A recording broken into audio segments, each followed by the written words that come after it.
We are now on the record. This is the Kentucky Public Service Commission. My name is Michael Schmidt. I'm chairman of the commission. Seated to my right is Vice Chairman Robert Cicero, and to my left, Commissioner Daniel Logston. We're here for a hearing this morning. If anyone has a cell phone or other device which might go off during the hearing, I would ask that you silence it now so as not to interfere with the video record of the case. If you need to make a phone call, please step out to the hallway. If you go to your car or something during the course of a hearing, you ought to let somebody know up front.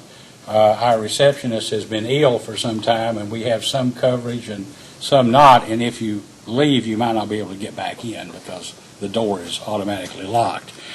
The hearing today is for the purpose of taking evidence in case number 2016-00365, Farmers Rural Electric Cooperative Corporation's application for an increase in retail rates. Would counsel for Farmers please identify himself for the record and his client? Certainly, Your Honor. My name is David Samford with the law firm of Goss Samford PLLC in Lexington, Kentucky. Today, I'm here on behalf of Farmers Rural Electric Cooperative Corporation. I'm Allison Honaker. I'm also with Goss Samford PLLC in Lexington. I'm here on behalf of Farmers. Thank you. We note there are no interveners in this case, so staff, would Mr. Park, would you identify yourself and your co-counsel? Good morning. John Park on behalf of the Commission Office of General Counsel, and with me today is Jennifer Fell. Thank you. I've checked the record, and I know that public notice was given, and the notice has been filed in the record with the affidavit. It's also, I also saw there were two confidentiality motions which were outstanding, which both appeared to refer to compensation and benefits items. If during the course of the hearing it looks like we're getting into something that has not been ruled on your confidentiality motion to protect yourself and the record, let me know if you can in advance so that we'll go off the public record to protect the information that you'd like to see not disclosed. Are there any other motions at this time, Mr. Sanford? No, Your Honor. Anything from staff? No. All right, the public is entitled to comment but I see that there is no member of the public here, but for the record, I'll ask if any member of the public would like to come forward and either provide a written statement of his or her position or provide an oral statement for the record. Please do so now. No member of the public having come forward, we'll move on with the proceeding. Are there any documents which either counsel would like to distribute at this time?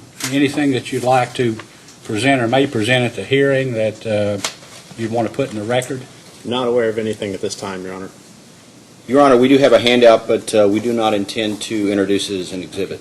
Well, at this, would you mind giving it to Mr. Sanford? Let him have it in advance.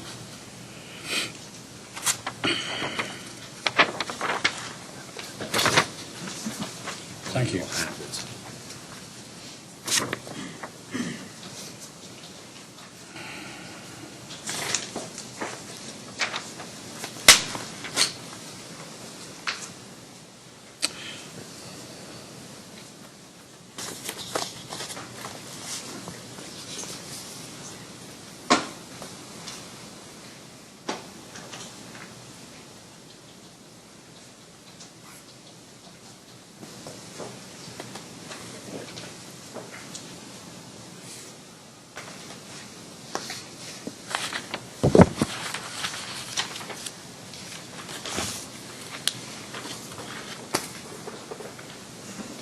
Okay, Mr. Sanford, if you're ready, you may call your first witness. Thank you, Your Honor. I'd like to call William T. Prather to the stand, please.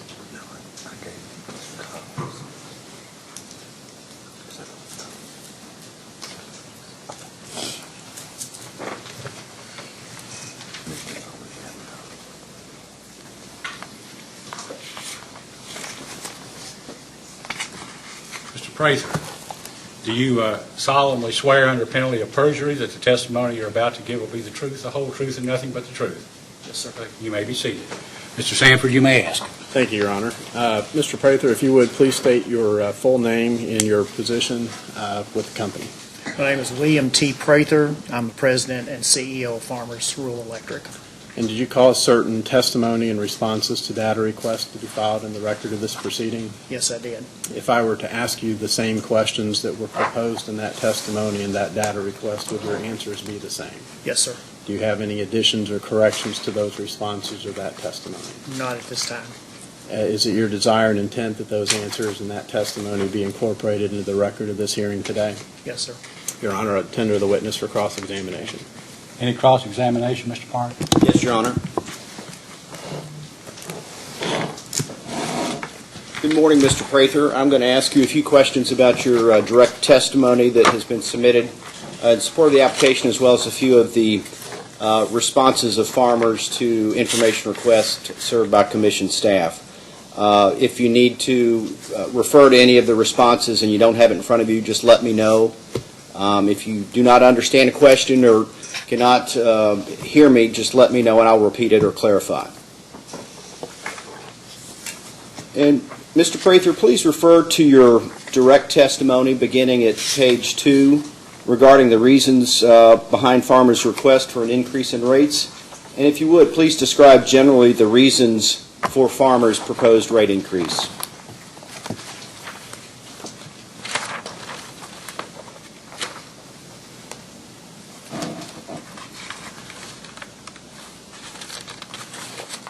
I'm sorry, was there a specific Just in portion? general. Just in general? Okay. Well, in the rate application to the commission, I cited the need to continue to properly maintain and operate our electrical distribution system, and also to provide reliable service as a basis for the increase, and also to maintain the financial stability of the cooperative. I described several costs that were driving the need for our increase in rate. I also discussed the up and down variability of our sales, energy sales, and provided, when we had our informal conference, I provided a graph showing the variability in our sales and basically the flattening out of energy sales that began to occur about 2005. From 1990 up until about 2005, the cooperative enjoyed the benefit of increasing sales each year, energy sales, which helped to add to margins, helped to offset some of the increases in costs. But beginning about 2005 and continuing through this past year and even into this year, we've seen a great deal of variability in that, and essentially just a flattening of the sales across that period of time. We've attributed that in trying to analyze that and look at that to make sure that we had a clear picture of why that was occurring. And we've attributed that to three things which I referred to in my testimony. One being the economic downturn during that period of time, weather variability across that time period, and also just the increasing energy efficiency that we've seen among our membership and in our society in general. We've looked at the various segments of our customer makeup, and in particular in our commercial sales, which includes our small to large commercial members. If you looked at the period of 2008 through 2013, which tended to be the worst part of the recession, particularly in our area, affecting businesses, we saw an average decline in commercial sales across those years of about 10%. In 2008, those sales dropped about 10% below what they were in 2007, and they did not climb back up to those 2007 levels till about 2014. If you put that into context, that was about 19.5 million kilowatt hours on average per year during that time period. which had an approximate effect on our gross margin, which would be our difference between our revenues and our power bill of approximately $565,000 to quantify that. We're mainly residential. We're 65% residential in load. Looking at the residential sales during that period of time from '05 to present, particularly in the period of 2011 through 2015. So we dialed in on to try and understand those years. The weather has had a negative effect on our sales of approximately 2% per year during that time period. The way we determined that, we used regression analysis, and we just looked at what the normal weather patterns have been over the last 20 years as compared to what they were during that period of time to try and derive what the impact of the weather during that period was. That's about 6.1 million kilowatt hours to the negative during that period of time, equating to about $176,000, almost $177,000 per year.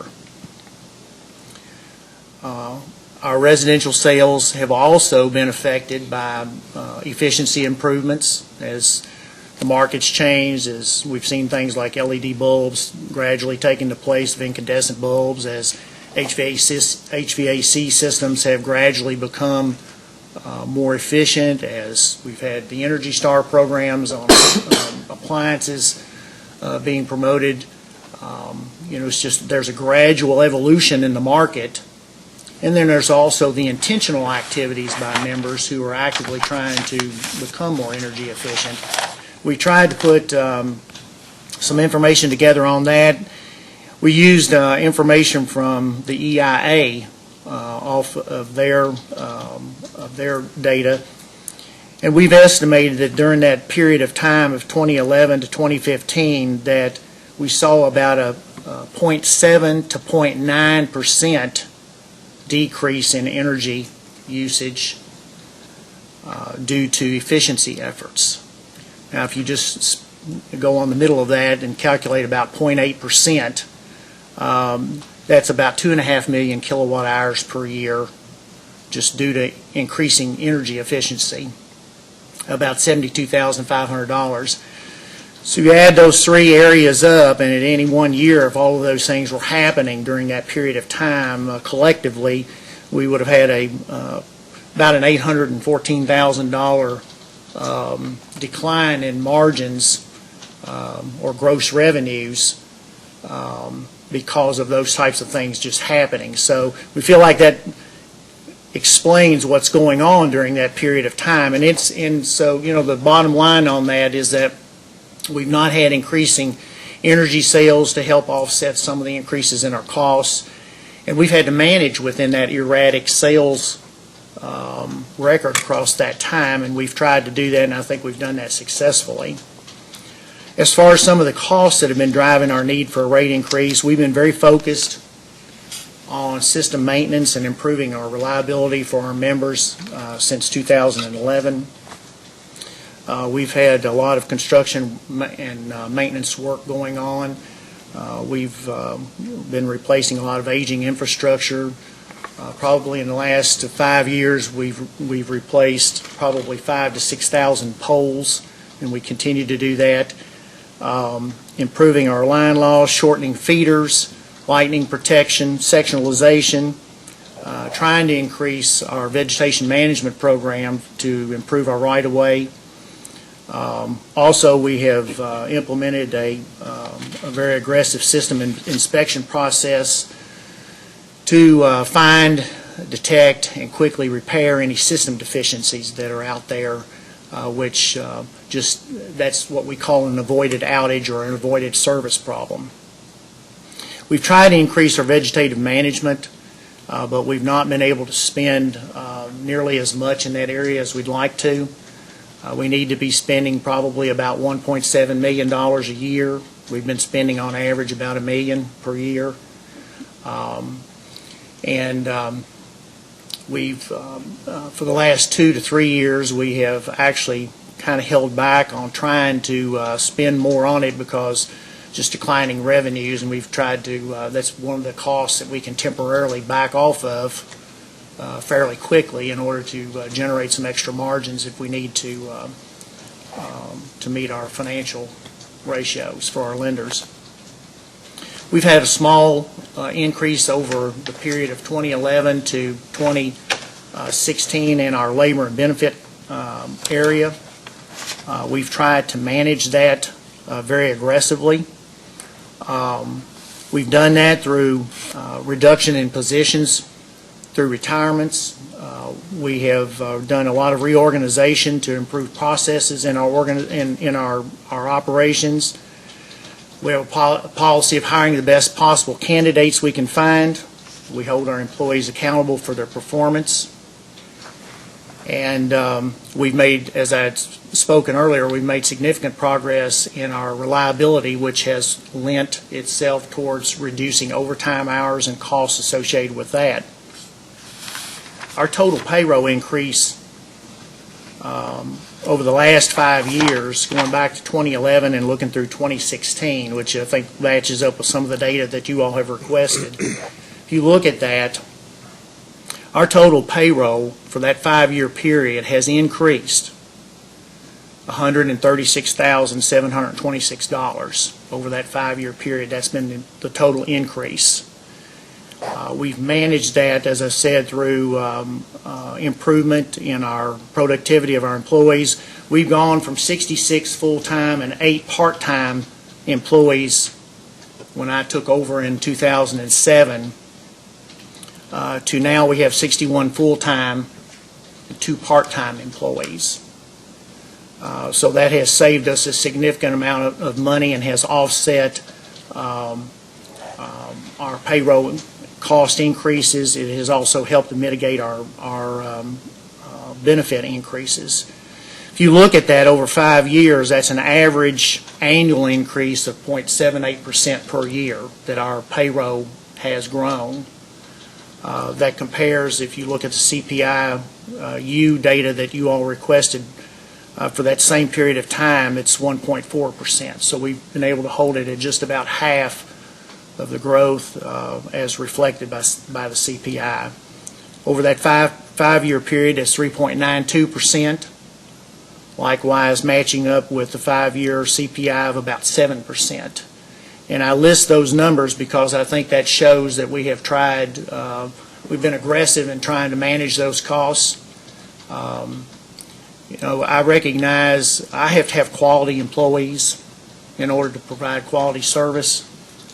But at the same token, I have an obligation to our member owners to manage our payroll and benefit costs responsibly, and that's been one of the things we've been focused on during that period of time.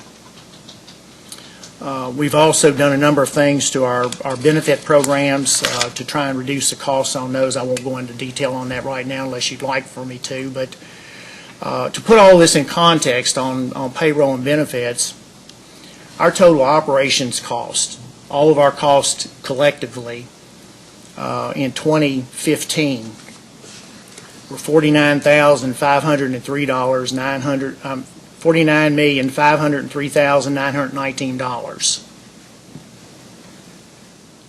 Our total payroll for that period amounted to 7.39% of that.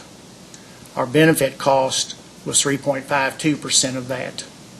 So added up, that's 10.9% of our total operational cost is in payroll and benefits. It's not a large amount, but it's an amount that we recognize has to be managed prudently, and that's what we've tried to do. In 2016, we've been able to further lower that down to about 10.5% of our operational costs. And that's been reflected in our adjustments to our rate case. Moving on to some of the other costs that we've had, and let me back up before I do and just say, help put this in context a little bit. Try to understand, because I know the Commission has been interested in, how are your costs to local industries? How does it compare to Kentucky in general?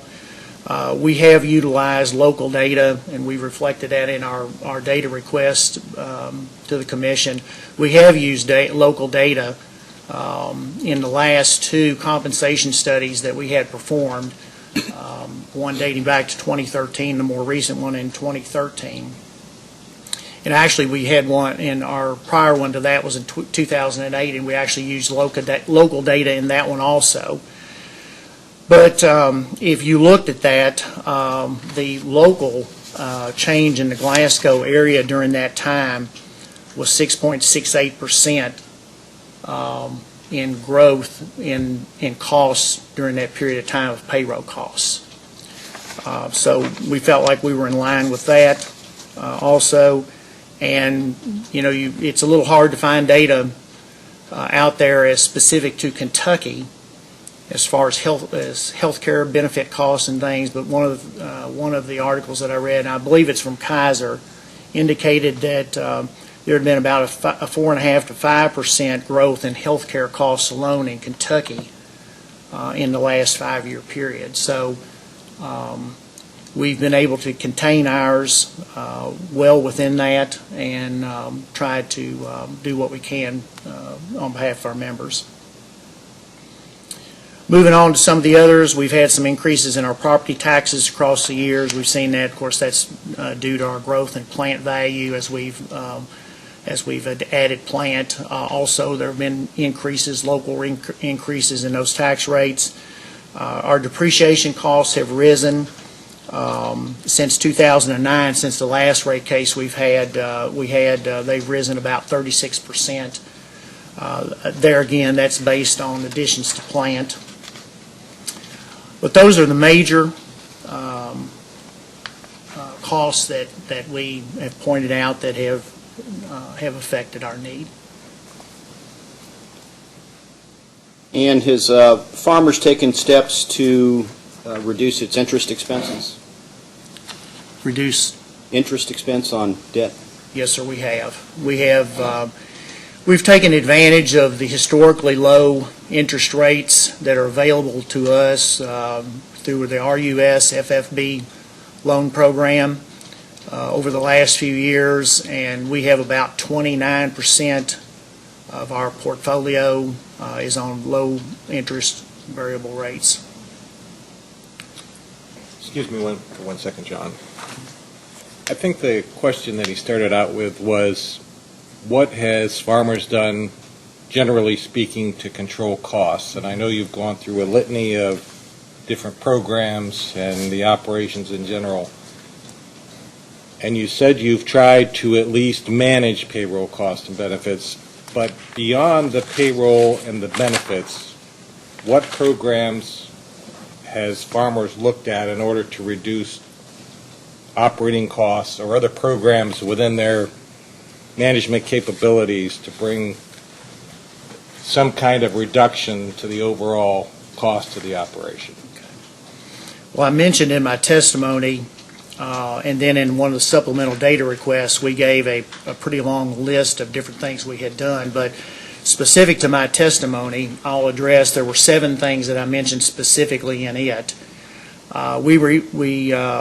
On 2 different occasions, we refinanced existing RUS loans to lower the interest rate on those. And we have quantified in 2015 savings of approximately $22,732 as a result of that alone.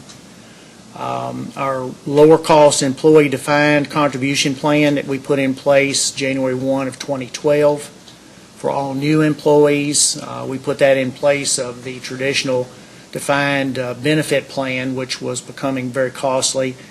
That plan continues to increase in cost savings each year as we have new employees come on board, existing employees retire out. There are more people under that plan as opposed to the old plan. So the savings continue to grow on that, but in 2015, we estimate the savings on that to be $18,596.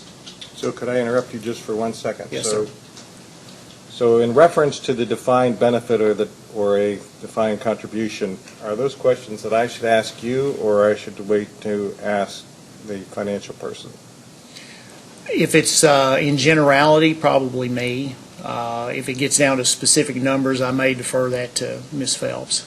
Well, generally speaking, you're referring to savings that are associated by grandfathering in employees into a defined benefit plan and then starting up a new defined contribution plan, basically a 401k. Yes, sir. But you have not stopped. You did not do a lock and freeze.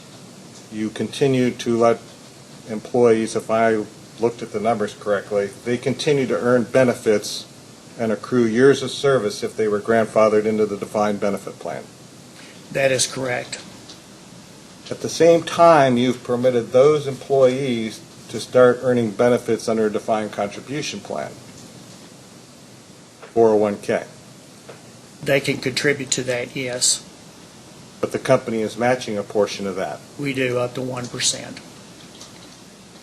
Do you think that in a cost-saving environment, and I realize you're looking at the defined benefit plan being terminated for new employees, but to permit grandfathered employees to earn benefits under two different retirement plans? We have discussed that at the co-op, and I think the position that the board and I have had on that is that those employees that were under those were hired in understanding that those were the benefit levels that they were hired in at. We have tried to maintain that for the time being. I don't know that we will maintain that indefinitely, but yes, it has been something we've discussed. And from the perspective of pension plans in general, I think the commission looks at there's nothing wrong with having a pension plan, whether it's defined benefit or defined contribution. I think defined benefit is a more costly plan. You know, everybody has their opportunity to earn a pension. It's just that when you start double dipping with two pension plans, as long as you're earning benefits under a defined benefit plan, then to provide contributions from the company into a defined contribution plan is probably a little over the top. Well, everyone will have their viewpoint on that, and I think that the matching and the availability of the 401k to those that have been in the defined benefit plan goes back a long time. Our defined benefit plan is not as rich as a lot of companies are, and I think at the time that was done, it was put in place to help the employees, encourage the employees to save a little bit more on their own for retirement, and I believe that that's why the co-op originally put the plan in place, made it available for them, and offered the 1% matching, was to encourage some contribution towards that, and so that maybe explains why the plan was originally done, but we've not taken steps at this point in time to eliminate that. We've left it in place. And I think the only comment I would make is that the defined benefit plan continues and grandfathered in with employees is because it is a better plan than a 401k, and so that you're trying to protect those older employees that you value their service, understandably, but at the same time, you do realize it's a more costly plan, which is why you've gone ahead and terminated future participation in the plan. So when you talk about it may not be as rich as other defined benefit plans, it's probably still a pretty good plan in terms of comparative to other benefit plans when you look at pensions across you can look at it across the country. Most private industries are doing away with a defined benefit You're plan. correct, and I wouldn't disagree with you on that. But it is, we've recognized that, and that was the reason that the cooperative took the steps it did from the standpoint of looking at what was happening to the cost with the defined benefit plan, saying we need to mitigate that and get that under control, and that's what led us back in 2011 to begin, actually a little earlier than that, begin looking at what the alternatives were and what we should do. And I mean, it has been a challenge for all companies that have those types of plans about how do you control those, which leads us to one of the other things we did, and that was a voluntary prepay option, was to participate in that plan in order to try and reduce the cost going forward each year of that defined benefit plan, was to put an infusion of money into that in order to try and reduce the future payments. But did you want me to, are you? Okay. And I'm sorry I interrupted you there, but you happen to be talking about the defined benefit plan, so please continue on the rest of your. That voluntary prepay option, we estimate that's saved us about $27,000 in 2015. We adopted much higher deductibles on our employee medical insurance during the course of time, starting back in 2010 forward. We estimate that saves us about $128,000 a year. That would be assuming that those deductibles were actually, all of them were exercised. In other words, everybody had medical claims that would eat up their deductibles. We joined the self-funded, the KRECA or KREC self-funded medical plan in 2016. We did that in order to get into a larger insurance pool to help slow down and also level out the costs. We had a self-funded plan prior to that was just unique to farmers. We also, I had referred to earlier that we have reduced our head count during the years. If we quantified what that in full-time equivalents, the value of that to be in 2015, we'd estimate that to be about $172,765, and that would be if we still had that number of people working for us, receiving benefits and pay.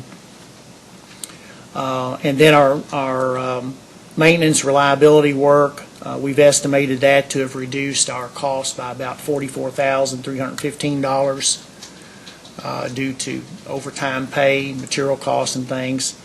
Those collectively about $426,000. But we did refer to a pretty extensive list of activities that that we have done in our first day to request additional items. Thank you. Mr. Parkinson.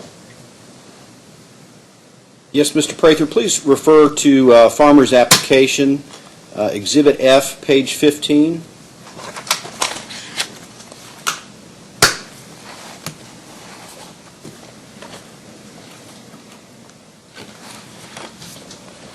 Yes, sir. Yes, please explain why Farmer's proposed adjustment for payroll expense was a decrease of $105,444, or rather $44 over the actual test year payroll. I'm sorry, I've misunderstood where you were asking me to look at. Did you say in the application? Exhibit F to the application? I don't think I have that.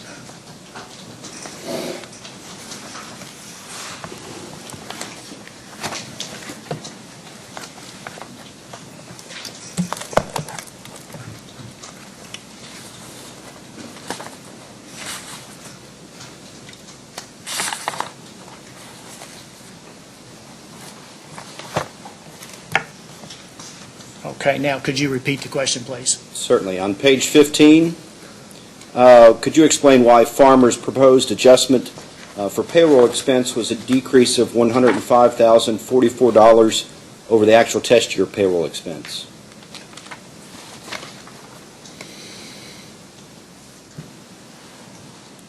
We had primarily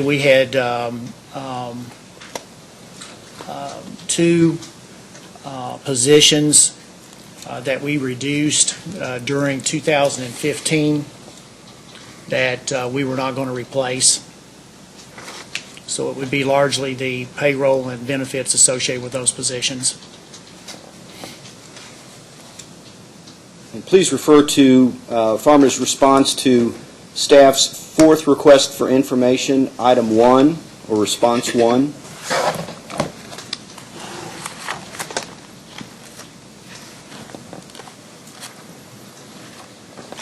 Fourth data request, Yes. which one? Response 1 or item 1. Uh-huh. And can you confirm that farmers' payroll expense should be further reduced by $1,578 for compensation that was charged to its subsidiary? Yes, sir. That was just something we overlooked.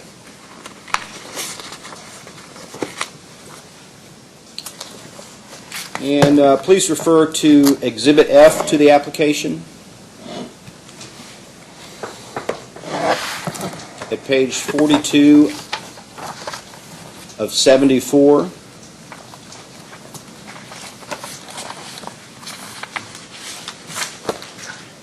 Yes, sir. And about two-thirds down the page, refer to Schedule G, adjustment for rate case expense.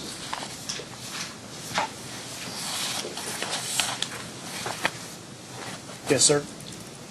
And also in Farmer Supplemental Data Request, item 34C, both concern rate case expense. Can you confirm that Farmer's estimated total rate case expense is $143,620?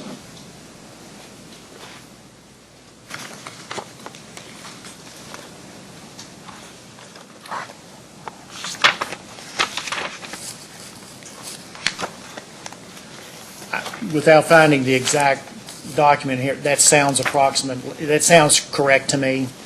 Yes, it is correct, just from memory. And the table I passed out before we started with the testimony includes the cost per customer of filed co-op rate cases from 2015 to date, and the source is the Kentucky Association of Electric Co-ops. And if you see, Farmers does fall on the high end of that cost per customer. And can you explain the reasons why Farmers' rate case expense might be higher than comparable co-ops? Yes, we have utilized the services of an engineering firm this time around. It was the desire of both management and our board to employ Power Services Engineering to do our cost of service study, but also we were interested in rate design, various options, what they were seeing across the country, and their viewpoint on that. We have also utilized our legal counsel more this time than we did in our case back in '09.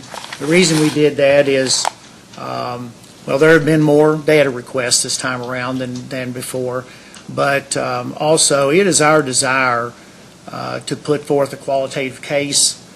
We've used our legal counsel to help us make sure that we're interpreting and answering the questions properly, that we're putting together our responses in the correct way, to minimize costs both for the commission and the co-op for cases of subsequent data requests for clarification or things of that nature. So we've just been very careful in moving forward with the case, and we've utilized those folks to help us do that in the right manner. But we're still under what we had estimated at this point in time. As a post-hearing data request, staff requests an update on Farmers' rate case expenses. And please refer to Farmers' response to staff's third request for information, items 1 and 2.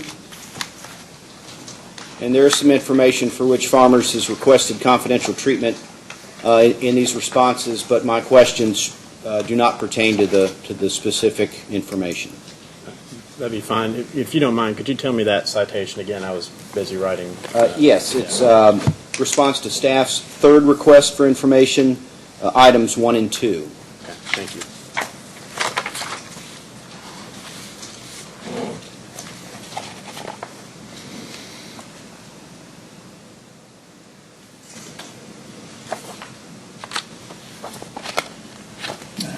two here, but I don't have one. I'll need that book, the other book.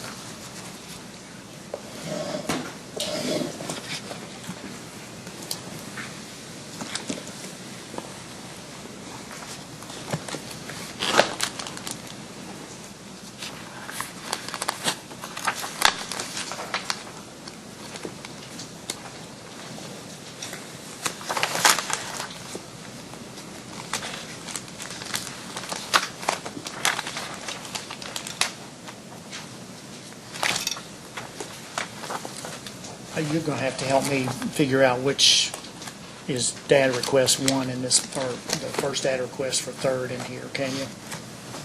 I can't.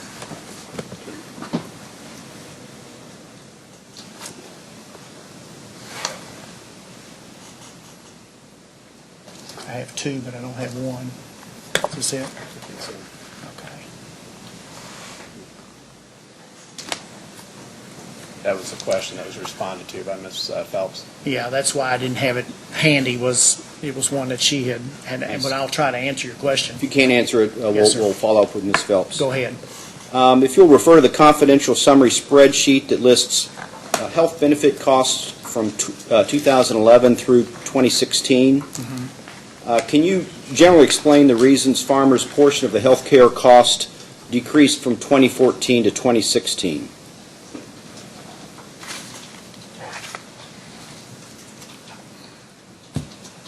I'm probably going to defer that to Ms. Defer. Phelps, yeah.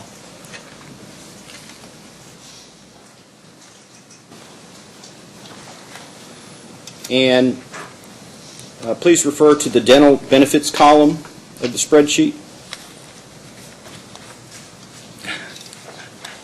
This one will be easier because Okay, go ahead. Staff will have a post-hearing data request for the amount that the dental insurance expense would have decreased if the employees with single coverage had to pay 21% in the test year, and that's a post-hearing data request. Okay.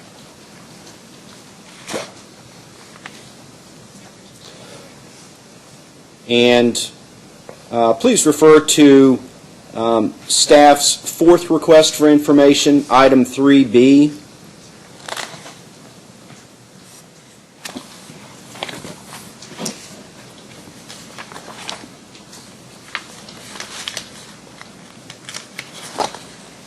Yes, sir. And please confirm that Farmers would have incurred $63,450 reduction in health insurance expense if employees with family plans paid 32% of the premiums as calculated in the response. Yes, sir.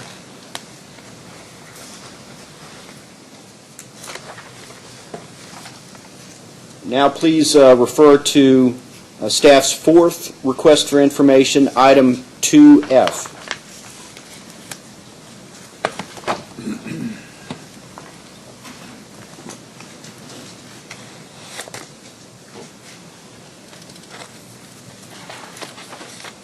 And I Okay, believe you've already testified to some of this. yes.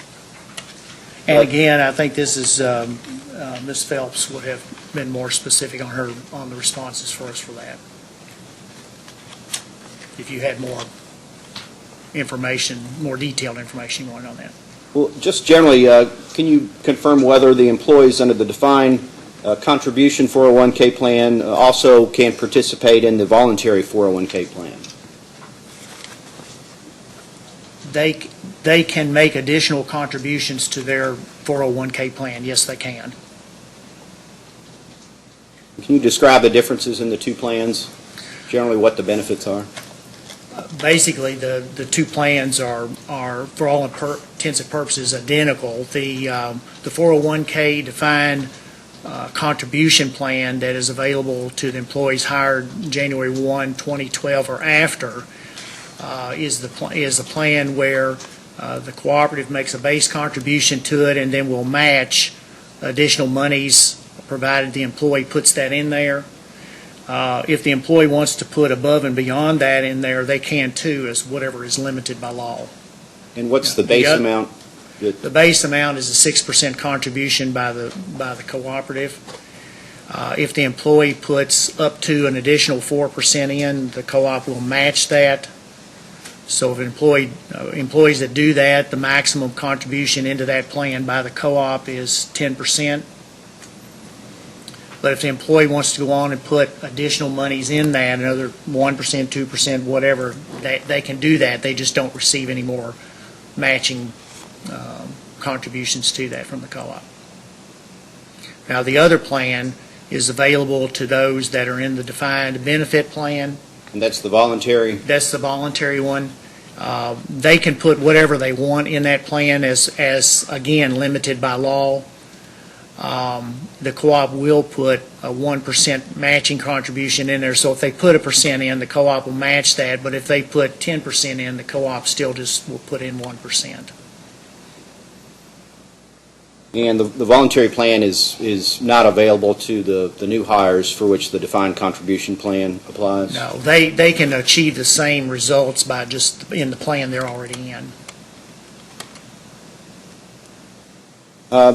Can you confirm that farmers paid $28,512 in the test year for employees hired before January 1, 2012?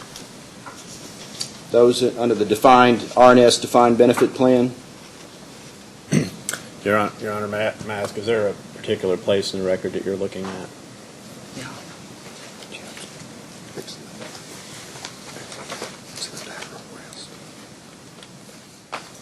Yes, that's in response to staff's fourth request, item 2F, subsection 3, and that's on page 5 of 7.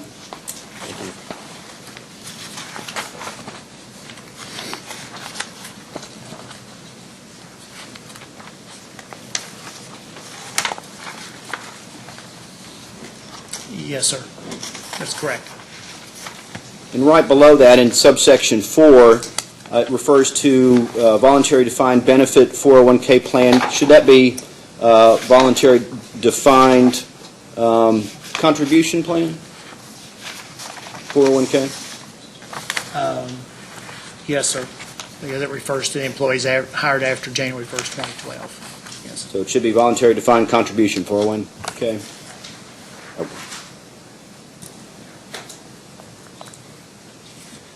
Of the $19,702 that farmers paid on behalf of employees under the defined contribution 401k plan, what amount was paid on behalf of the employees to the voluntary 401k plan?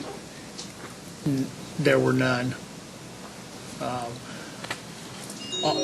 you talking about the voluntary or the defined contribution plan, or are you talking about the other 401k plan? How much did farmers pay on the voluntary 401k plan? We didn't pay anything into the voluntary 401k plan on behalf of employees hired after January 1st.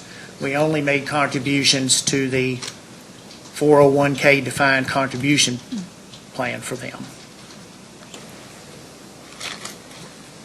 I think his question relates to the conversation we had of the company's 1% match. Yes. And I think that is the question that council... We didn't, they're not eligible for that. So there would have been no payments into that plan for employees hired on or after January 1st, 2012. Because they are in the other defined Right. contribution So 401k plan. The only contribution would be the 1% for pre-2012 employees at a 1% match. That is correct. And are you asking for that total?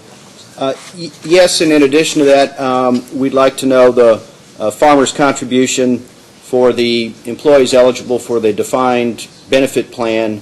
What was the level of match for their voluntary 401k? I believe you said it was a 1%. Do you have a dollar amount for that? Is that the 28,000? I believe that's correct, yes. Oh, okay.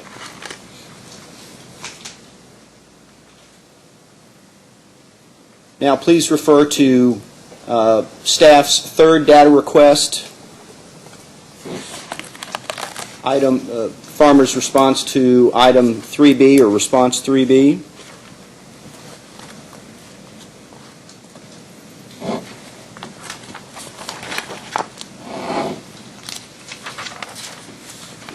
sorry, I'm not sure if I said third. Fourth request, staff fourth request, item 3B.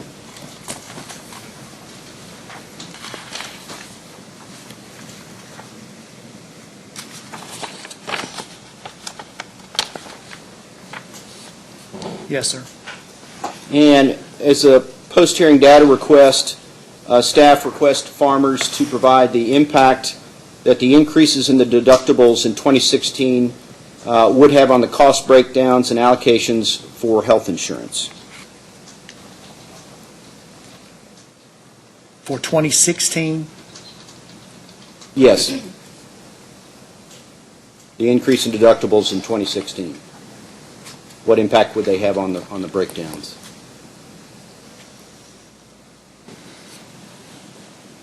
As a post-hearing data request. oh, okay.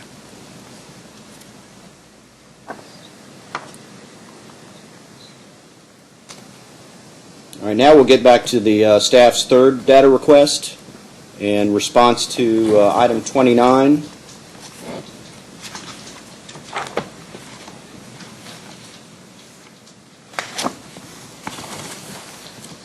Yes, sir. And this question also pertains to staff's first request for information, item 21. So if you need to review both of them, please let me know. But generally, can you explain why farmers are awarded wage and salary increases that were as much as 2.75% greater than the inflation rate?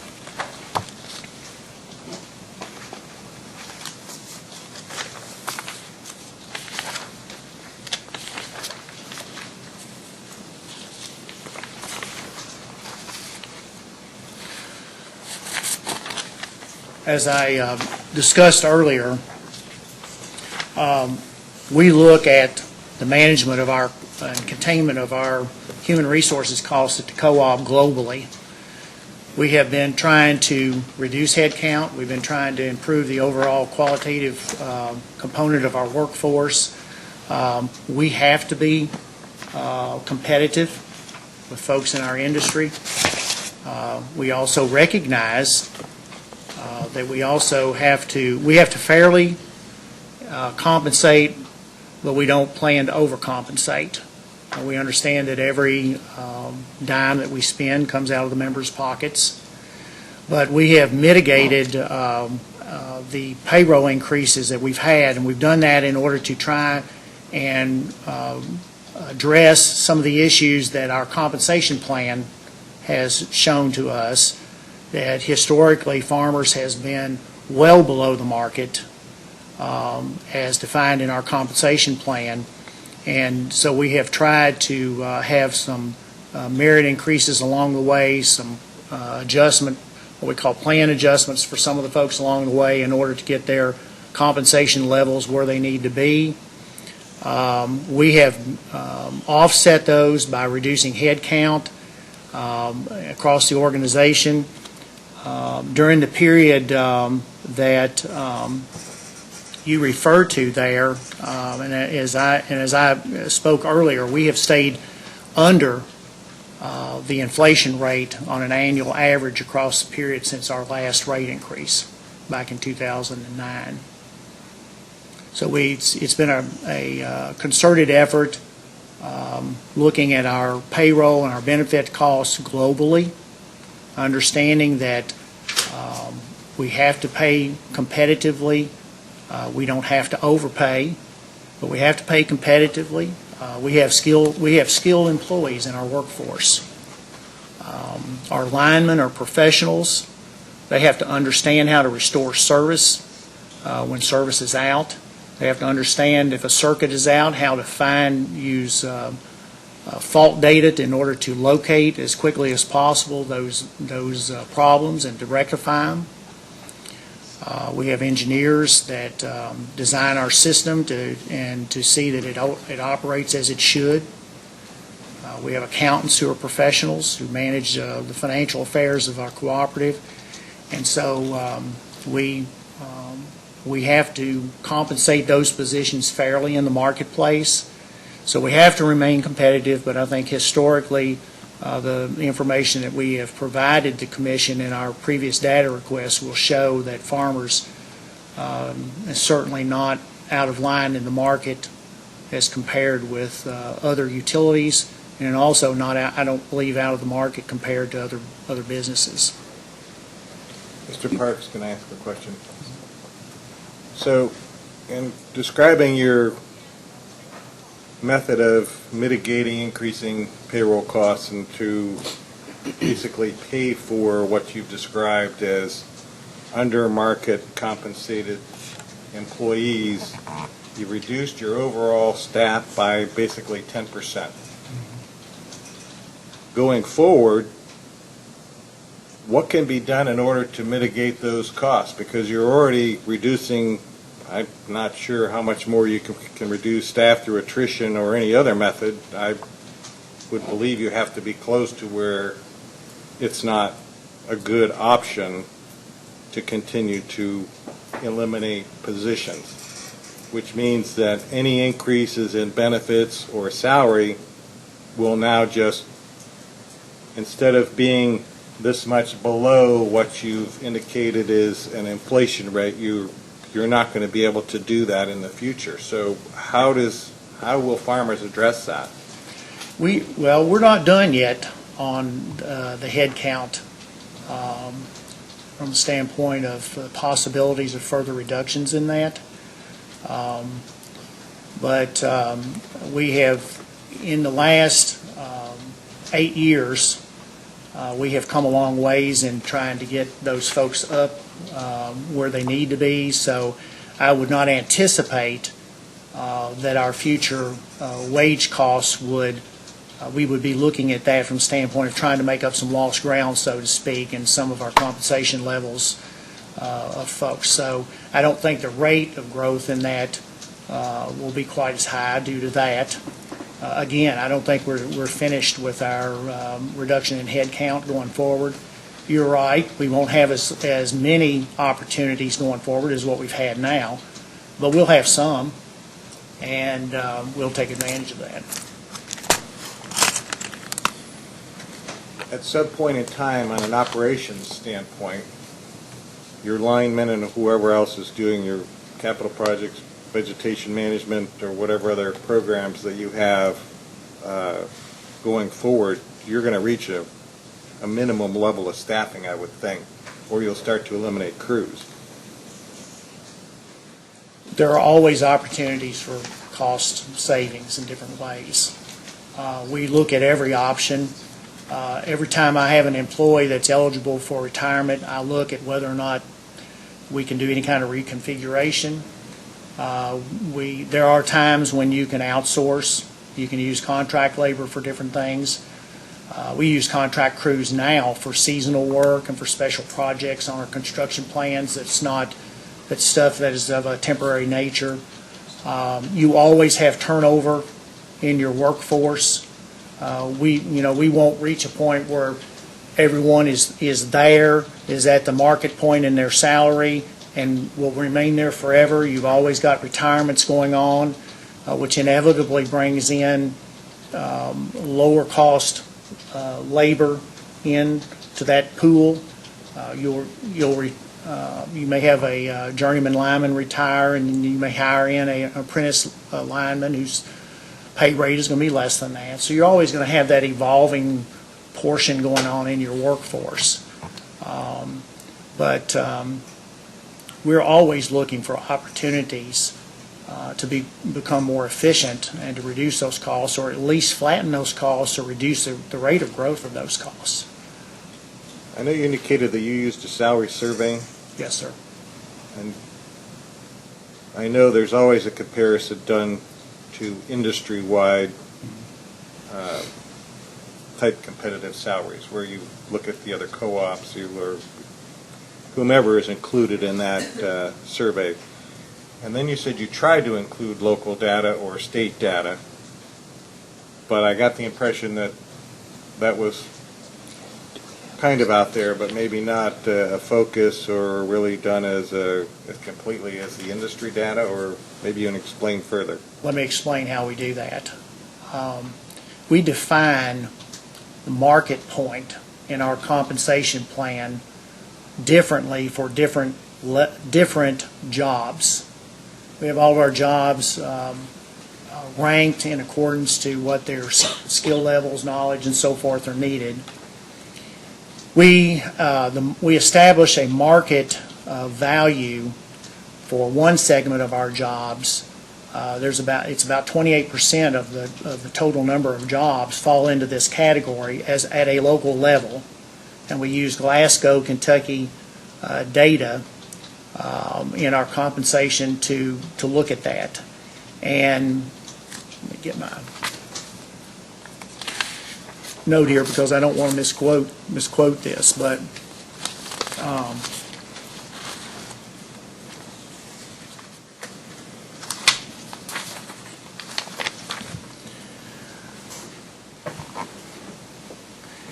we have 4 different levels. For example, I'll just start out with myself.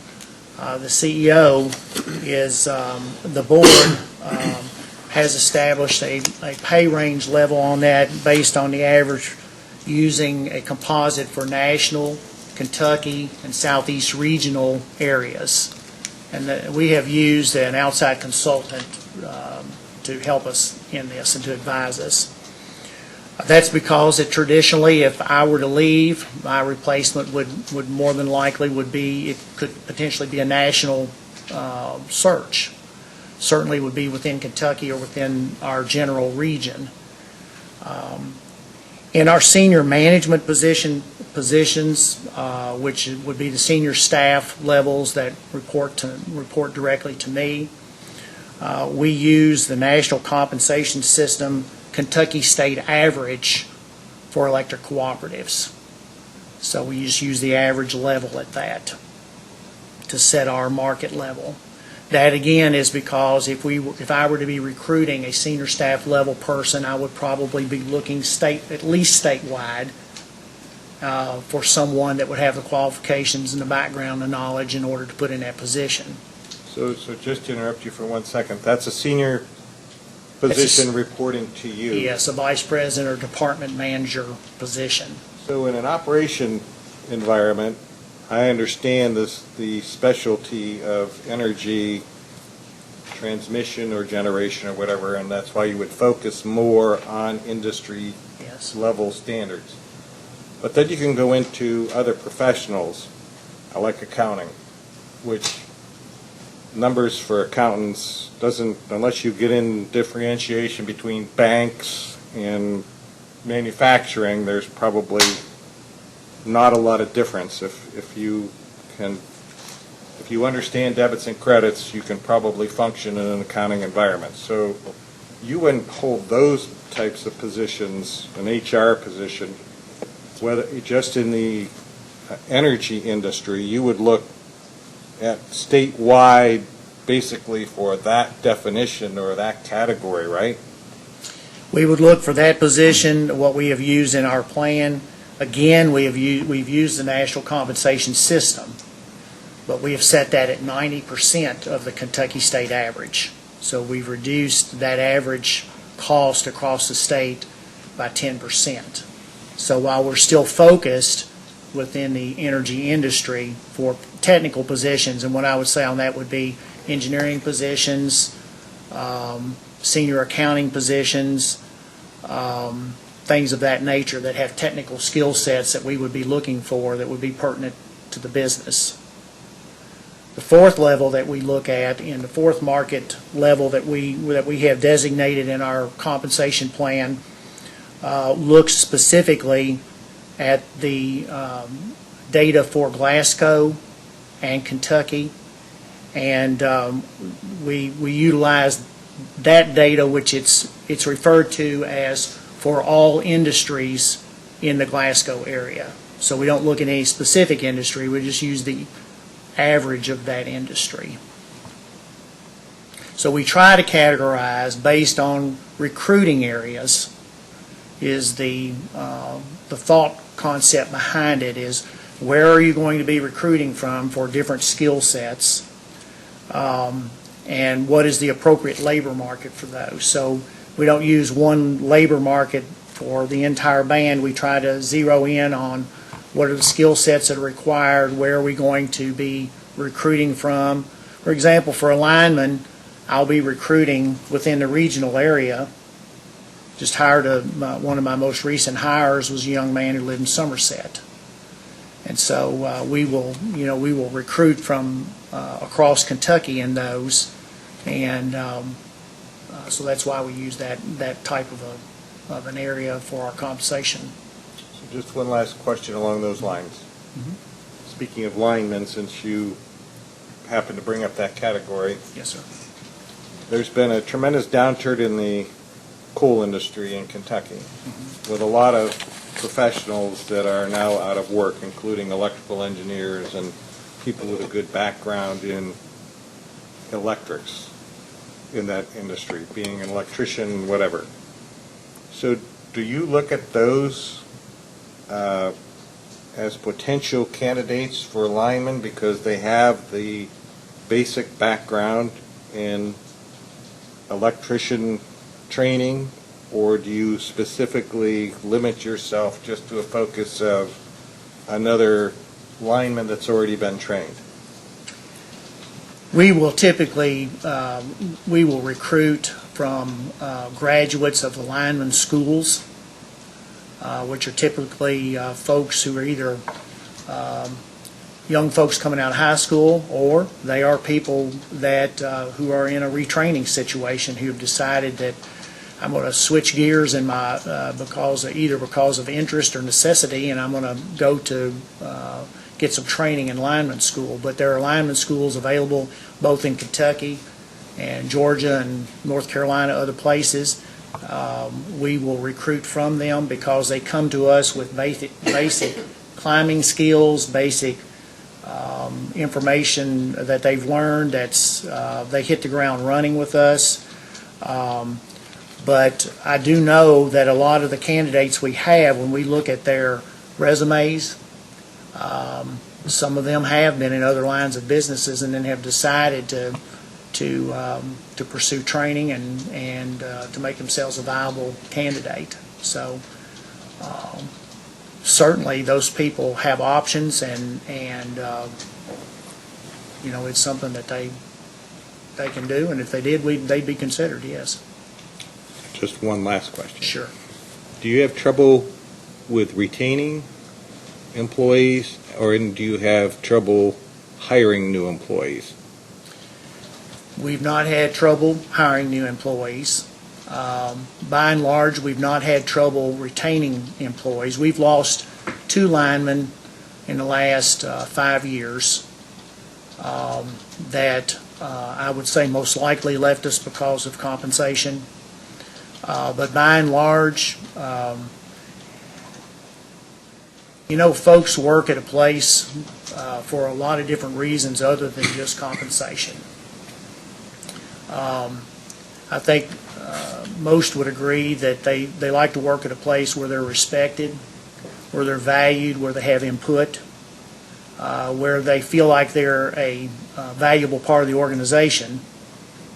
But then right closely behind that, in order to keep them from becoming, over time, dissatisfied, they have to feel like they're being compensated fairly. They don't necessarily have to feel like they're compensated the highest, I don't think, but I think they have to feel like they're being compensated fairly. I'd like to think that Farmers has created a culture and an environment of teamwork, of continual improvement. One of the talks that I have with every new hire that we have is about the importance of teamwork, the importance of, and I often, I'll say this to them in a humorous, but it's a serious way. I tell them, I said, I don't expect you to park your brain at the gate when you pull in the morning. I expect you to be a contributing member of this workforce and help us to run this cooperative in the best interests of our member owners. And so I think that culture and that philosophy has been very successful in our organization. So I think that's probably helped us retain a lot of our folks, and I think they feel like that they have a place of value there to co-op. Thank you. Mr. Parks? Regarding compensation studies or surveys, does farmers do these on a regular, periodic basis, or when do you all anticipate doing the next? I have felt like it's reasonable to do them about every 3 years. We know the market's going to change from one year to the next just due to just things that take place in the marketplace, inflation, changing demands for different skill sets and things of that nature. But to incur the cost to redo that every year, we've not felt that that's been necessary, but it is necessary to keep the plan updated. So we have tried to do that about every 3 years.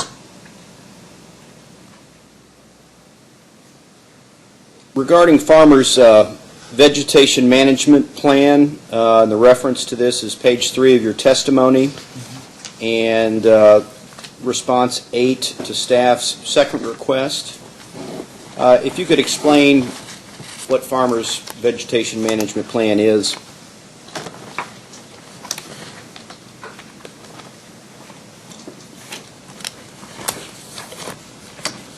Again, that's a testimony, page 3, and Yes, response 8 to staff's second request. Well, our plan is a multifaceted plan. The goal is to get to a 6-year cycle on clearing our circuits. I think that's a conservative number.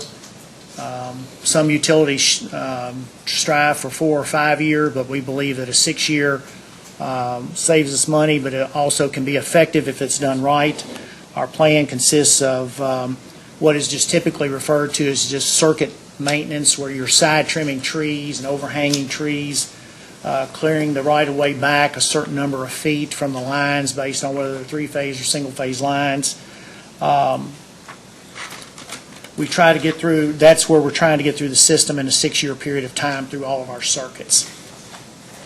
Also, as a part of our right-of-way plan, we have herbicide treatment, what we call low-volume herbicide treatment. We're about a year to year and a half after we have trimmed the circuit out. We'll go back through with backpack sprayers, and we'll spray any growth that's coming up from the stumps and residual stuff that's left there. The purpose of that is to basically keep the floor of the right-of-way clear, so that you don't just have it growing right back up into the lines. Ultimately, we feel like over a period of time that will help us be able to reduce back the overall cost of right-of-way of our trimming and all. We also look very aggressively at yard trees, off right-of-way trees. Yard trees being trees where the homeowner has planted a tree just either under the line or too close to the line. It means that we have to go back on those and trim those. We try to get out of a more frequent trimming cycle on those.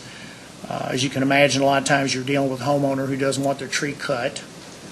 So you're trying to work out some situation there with them that's acceptable, and many times we can work out where we can just totally remove the tree, perhaps grind the stump or give them back an ornamental tree that won't grow up in the line. So we have some monies in our budgets for that.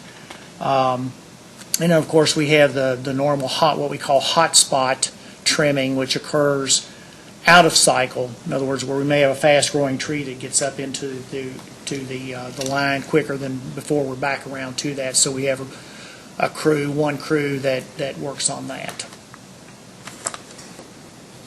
And you mentioned earlier, it's also referenced in your testimony, a temporary pareback of farmers' right-of-way trimming. Yes, sir. And could you address what impact that has had on system reliability? We have tried to,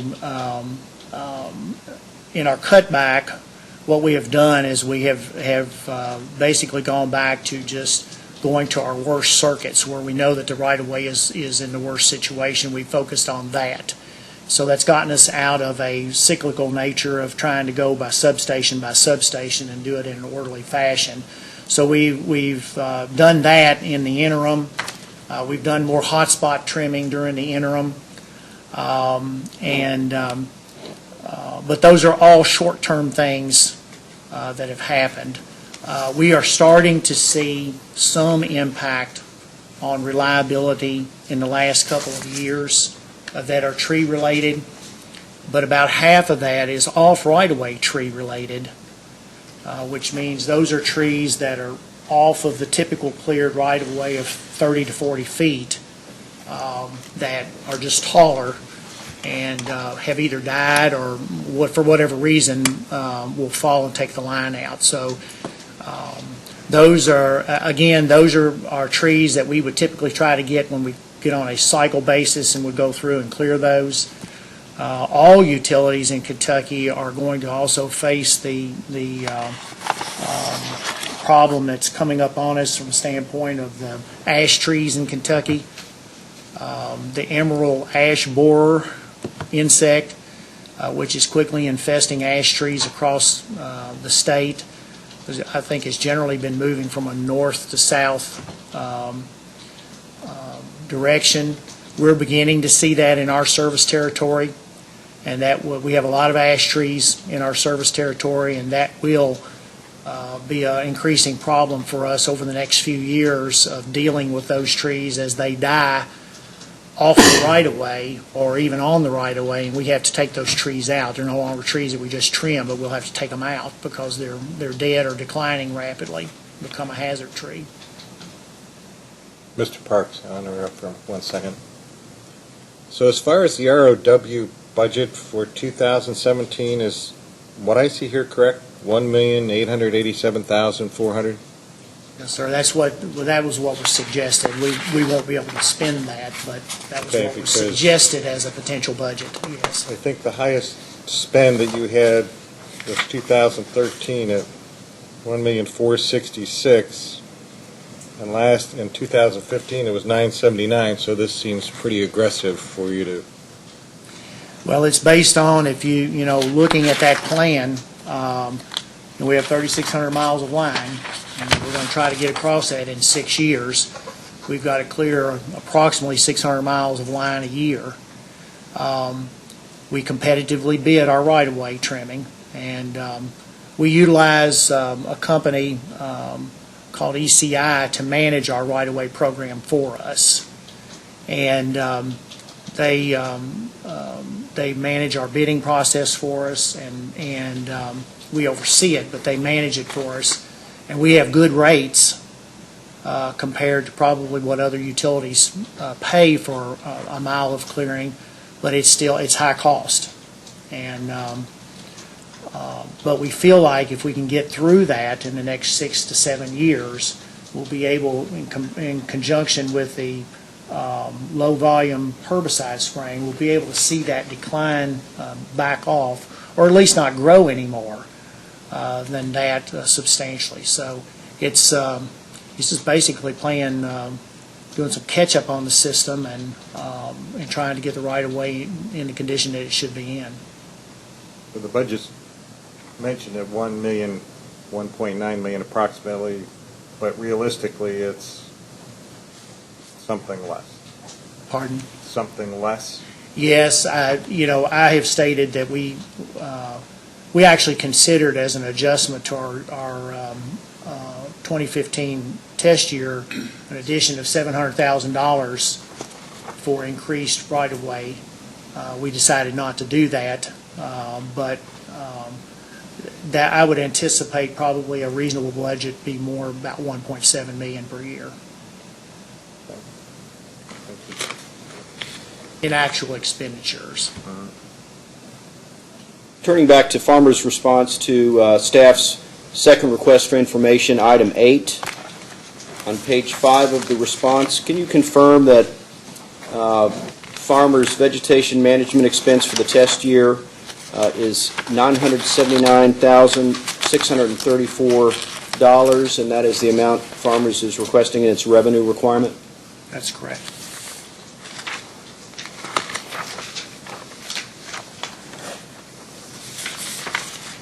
Turning to page 3 of the response,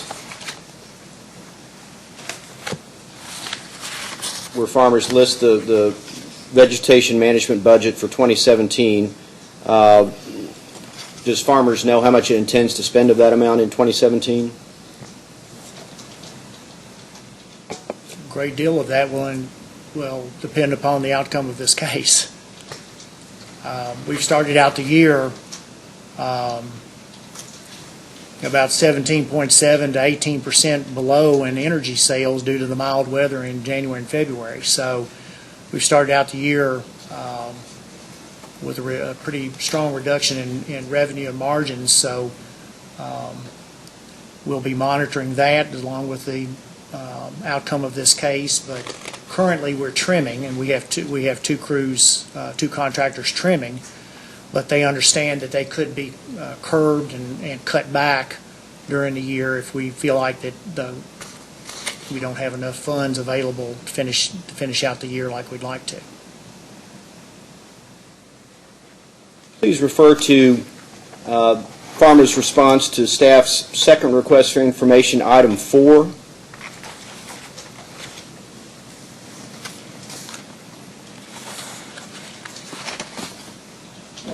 Yes, sir. And can you confirm that Farmers has never had a depreciation study? That is correct. Mr. Chairman, I apologize. Staff does have one more handout we'd like to share. Go ahead.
Is Farmers aware that the depreciation rates for its account 365 overhead conductors and devices, account 367 underground conductors and devices, and account 368 transformers, and account 370 meters all have depreciation rates above the range in the RUS guidelines?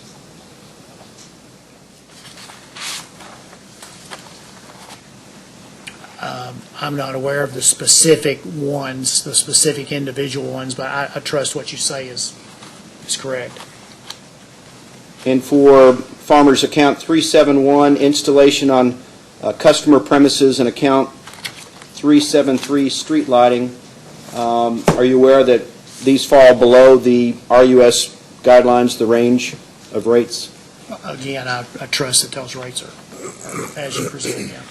As a post-hearing data request, staff requests Farmers to provide the impact on its depreciation expense if the rate of depreciation for the assets in each of these accounts that are either above or below RUS guidelines are brought within the range of the RUS guidelines, with the exception of account 370 AMR meters. So excluding that account, what would be the impact on the depreciation expense? For example, account 365, which is Farmers uses a rate above the range of the RUS guidelines, if that would be brought down to the higher end of the RUS guidelines, and with respect to an account that's below the RUS guidelines, that would be brought up to the minimum of the RUS range. We can do that. And please confirm that Farmers is requesting the Commission approval to change its depreciation rate on account 370 AMR meters from its current rate to a rate based on a 15-year life consistent with Commission precedent. That is correct. I would like to add that that although those depreciation rates maybe differ from what the RUS highs and lows might be, we do look at and have looked at what the impact of our rates are, what our reserve ratio is, Our reserve ratio is about 27%. That falls well within the guidelines on using the RUS depreciation guideline curves, and we're actually very close to what is termed the optimal 30-year curve.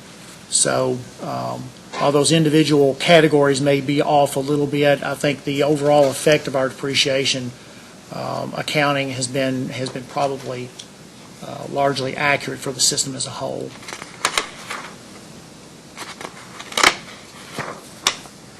Would RUS have to approve any changes to the current depreciation rates before they could be implemented if the commission were to order the rates to fall within the RUS guidelines? Unless they've changed their process on that since back in the 1990s when I last participated in that type of an activity, yes, they have to approve those before you can implement them. As a post-hearing data request, staff request farmers to confirm that whether that is the case. Now, can you explain why farmers did not propose a change to its pole attachment charges? We looked at those and we felt that those were reasonable as they are right now. And please refer to the response to staff's second request for information, item 11. And I've got three responses that I'm going to reference. So second request, item 11. The supplemental response to staff's second request, item 11. And farmers' response to staff's third request, item 20. And they all pertain to farmers' nepotism policy. Yes, sir. And can you identify when farmers implemented its policy and explain what it entails? The formal policy?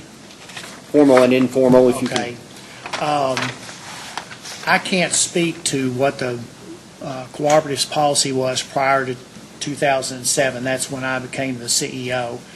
But from August of 2007 until January of this year, we've largely, on an informal basis, we followed the guidelines that were in the cooperative's bylaws. Those pertain basically to directors or director candidates for the cooperative board. But we followed those in our hiring practices, which basically had certain, not to hire, necessarily hire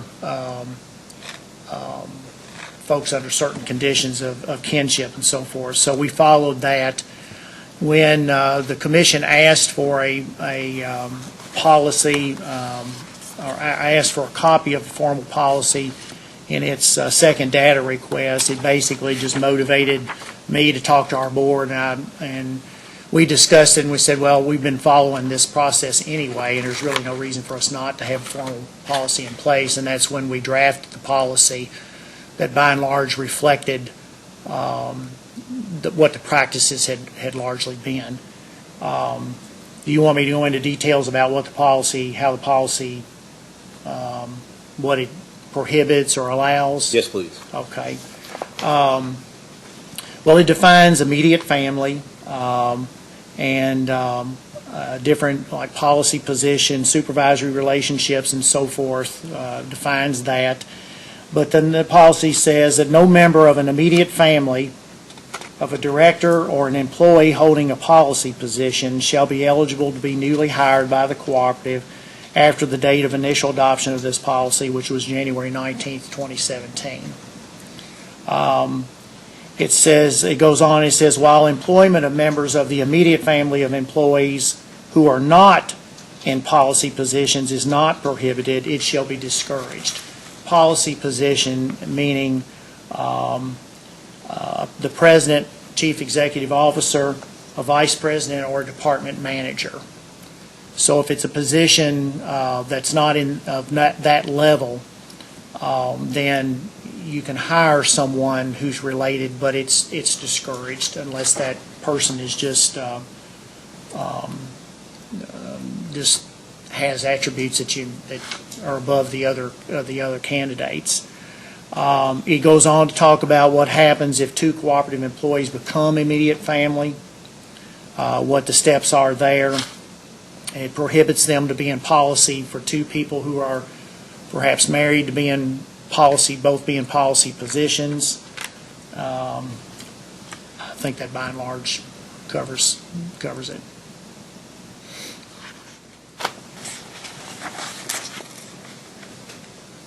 Mr. Chairman, staff has no further questions. Mr. Cicero, any questions? I think I've asked my questions. Mr. Logston? Thanks, Mr. Chairman. I just have a few questions, Mr. Prather, on your DSM programs. Yes, sir. And it's question 48. I think that's staff's first round of data request. It didn't say so on mine.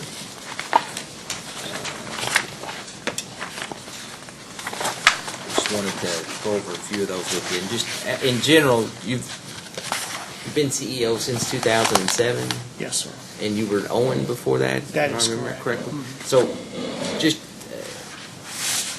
the DSM programs offered by farmers, are those about average what other co-ops offer, better, or more, less, or is it about in the middle? I'd say they're probably more than what some of them do, and we offer probably one or two more than the others do. Okay, great. So let's go to 2015. And let me tell why. We're one of the 5 co-ops that has the House Smart Kentucky program. I was going to ask you about that. Yes, and so that's why I would say, that's a program that not all of the co-ops have done. That's correct. Okay. Well, since you just brought that up, could you explain what that is briefly? Or It is a program that basically it is a program where funds are lent to a member owner in order to make efficiency improvements in their home. The efficiency improvements have to result in energy savings that exceed the payback of the loan, the monthly payback of the loan. And what it allows is for the loan payment to appear on their electric bill each month. So what the member sees is that the energy savings are being paid for, or paying for the upgrades. They have and it gives them access to low cost loan funds, gives them the convenience of being able to pay it back each month on their electric bill. But the program also is very valuable in the intent of the program is to go into a person's home and say, here's what you can do in order to utilize energy more efficiently. And not only is here what you can do, but here are the funds, if you need the funds in order to be able to do that. If you don't have the financial wherewithal to do that, we have a source of low-cost funds that you can be loaned if you qualify. And also that here are a list of qualified contractors that you can select from to give you competitive bids in order to perform the work. One of the things that we have really long known in energy efficiency programs is we can go out and we can tell our members how to be more energy efficient. The problem comes up is that many of our folks never carry through on that, and two of the biggest impediments is because, number one, they can't afford it, or number two, they just don't know how to go about it. They don't know a contractor, or they don't know how to go about carrying that out. They just don't feel comfortable, and so a lot of times they just won't move on the recommendations that you've made. So this program is one that really fills that spot, and it's been successful. We have we've helped a lot of our members in the last couple of years or so to be able to put in new heating, cooling systems, do insulation, things of that nature that otherwise they probably would not have done. About how many customers are taking advantage of that? And if it's in here, I'm sorry I missed it. No, but let me find it in my notes here for just a moment.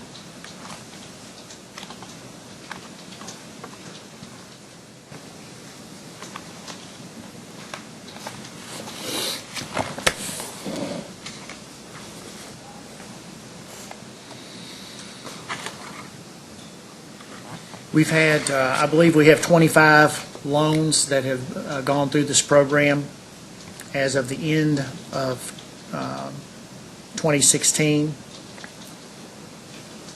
And what's the source of that money? Is that, Presently, the source of that money comes through an organization called MACID, which is the Mountain Association for Community Economic Development. They supply the funds that are loaned to the members, and as the members pay those back, those monies go back to MACID. all right, yeah, that was an interesting program to read about.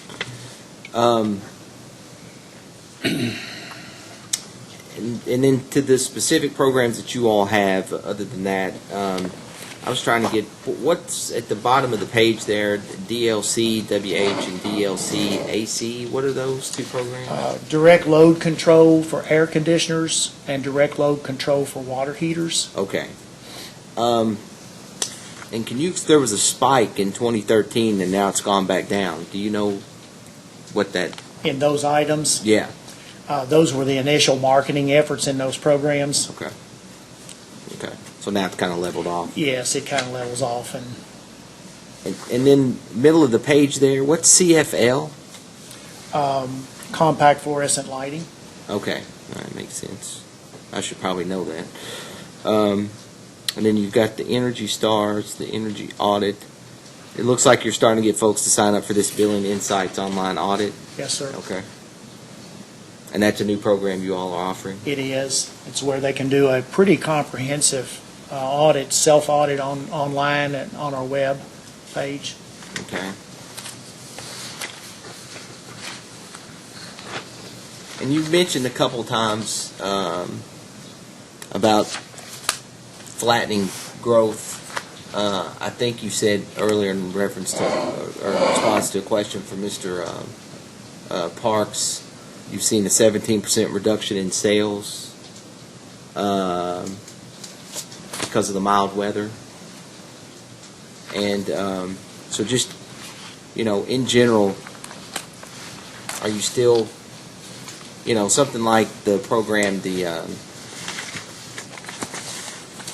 Home Smart Kentucky program, seems like a very, very good program, but I was just wondering in general, given what you're spending on DSM and you're seeing, load growth stabilize or decline, what your thoughts are on the utility of these programs.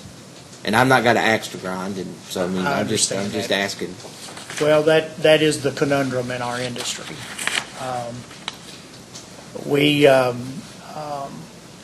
We're member owned. We recognize that it is in the best interest of our member owners for them to understand how to utilize energy as efficiently as possible. I'm not going to do anything to our members to try and get them to utilize energy inefficiently or carelessly in order to improve the bottom line. So we do have those activities that go on, understanding that ultimately every time someone screws in a LED bulb in place of the incandescent that just burned out, we're going to have some lower margins because of that. We understand that, but it's a situation where, particularly in this case, where we're asking for the increase to go on the customer charge, whether you as the member owner utilize 500 kilowatt hours a month, or you used to use 1,000, you still expect Farmers Rural Electric as a distribution electric utility to deliver those kilowatt hours just as reliably and just as consistently as we delivered your 1,000. And so over time, we have to recover the costs of distribution to be able to deliver that energy. So that is one of the things that we have in this rate case. We have continued our concept of gradualism in over time, moving the customer charge component up to help recover those fixed costs of distribution to offset what we lose in times of, well, energy efficiency over time or in just the variability and volatility of the weather. So it's a gradual process that we've chosen to take. I think that's been not out of step with what the commission has looked at traditionally. I've been in this business for 38 years, and I know the commission has always, I think, lent itself towards a process of gradualism in rate design or rate changes or in operational changes and things, and that's something that Farmers has also agreed with. So, part of the basis in this and our rate design has been we left the energy charge alone, and we've put it all on fixed charges in order to try and mitigate some of that impact of what you're speaking to. All right, Mr. Chairman, that's all the questions I have. Thank you. I just have a couple, Sure. Mr. Prather. On the program that you talked about, where customers could get loans and then upgrade or make their homes more energy efficient, you indicated that 25 people had taken advantage of that program. Yes, sir. Is that during the entire period that the program's been in effect? I believe, yes, it is. I was looking at Ms. Phelps to confirm that, because she gave me that number, but yes, that's since, we've only had it in place a couple of years. Couple of years. Yes. And that's 25 people out of a total customer base of 24,987? No further questions. Not a lot. Mr. Sanford, anything? Thank you, Your Honor. If I could, just a few questions. Mr. Prather, you were asked, I think, a little bit earlier to kind of describe some of the cost savings or some of the efforts that management has undertaken to be able to control costs. I think that you talked about some of those. Do you have sort of a ballpark figure in mind of about how much management has been able to save through reductions in headcount, capital investments, any sort of things that were within your discretion? We took a cursory look at all of those programs that we listed in the response to the data requests that asked for that. And if you went back to, I believe it asked for since the last rate case, and we've estimated that we probably have either saved or avoided about $1.4 million in capitalized, a combination of capitalized and operational expenses. For all of those things combined, the impact. And are there other decisions that you've been able to make that maybe it's not real easy to put a specific cost savings on what that decision would accrue to the benefit of the members, but describe some of those things if they exist? Well, I spoke to earlier that we have worked to instill a culture of accountability, of continual improvement, teamwork at the co-op. We have a process, in one of the processes I know we have put in place that after every month we have an operations meeting where we get our operational folks together and engineering people. We review our outages that have been experienced the previous month. And any outage that was a duration of 3 hours or longer, we go into detailed discussion about what happened in those outages. Was it something we could have done better to have restored power quicker? Was there something in design of the system that we can put in place that would keep that from happening again? So we do a number of techniques. We have a technique called 5 Why, where we analyze those types of processes to see if we can improve them. There's just a number of things that we've done along those lines, and daily operational things that we've done to improve the speed of service or the cost of service for our members. And has Farmers made any investments in outage management software systems, SCADA systems?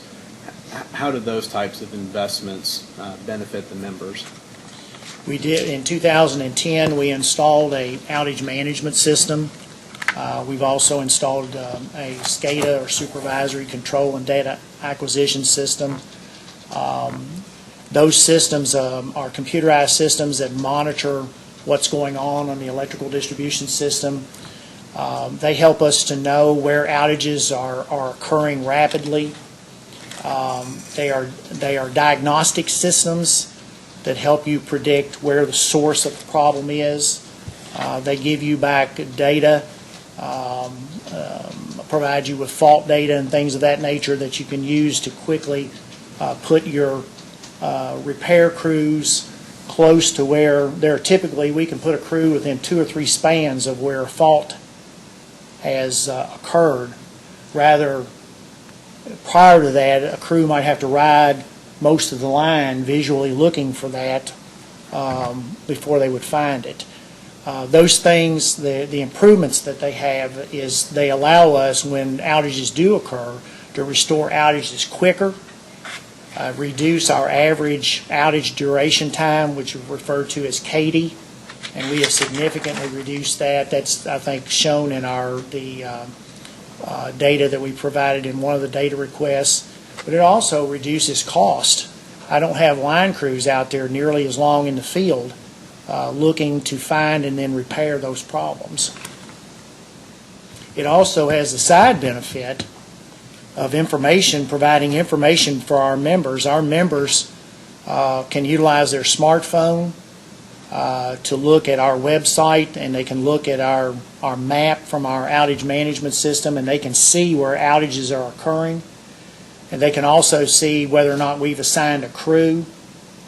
And that's one of the biggest things that members want, is they want information. That they understand that the lights are going to go out occasionally. But what they're always concerned about is, well, are you working on it? Do you have someone out there? And so it gives them information about what's going on and how extensive the outages may be. One of the things, I think the term that the military uses sometimes is to pre-position supplies and materials. And has Farmers undertaken any similar efforts in an effort to reduce cost and, again, improve its service?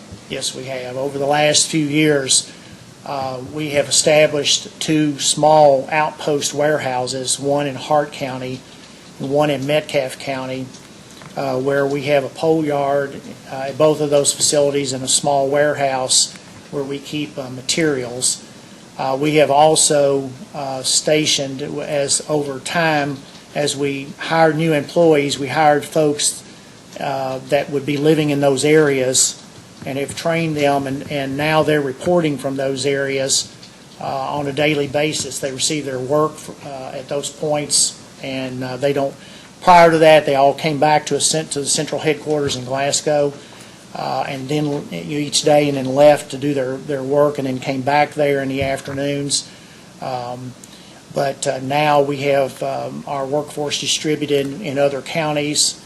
That saves on travel time. It saves significantly on our vehicular costs, reduces mileage and maintenance costs on our trucks, but it also speeds response time, reduces windshield time of those folks getting out to repair or to respond in an outage situation. Okay. And so I'm just to kind of wrap this up and summarize, the total amount of the rate increase that Farmers is seeking in this case is approximately how much?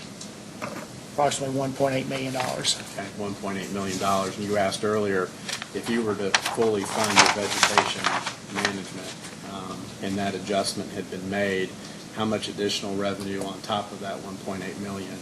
We would have asked for another $700,000, which would have driven the request from about 4.1 up to just a little under 6%. Okay, and so this rate increase does take into account, I think you said, about $1.4 million in quantifiable cost savings that you've had since your last rate case. Yes, sir. And so if you had not made those management decisions, then the rate increase would have been not quite twice as much, but close to it. It would have been more, yes. Okay. And Is there a reason that you kind of arrived at this amount that you were going to seek? Did you take into account the impact on the customers in making that decision? We did. Again, we understand that every penny, dime we spend at the co-op comes from our member owners. Our board, our member owners, they're representative of the members. I'm a member of Farmers.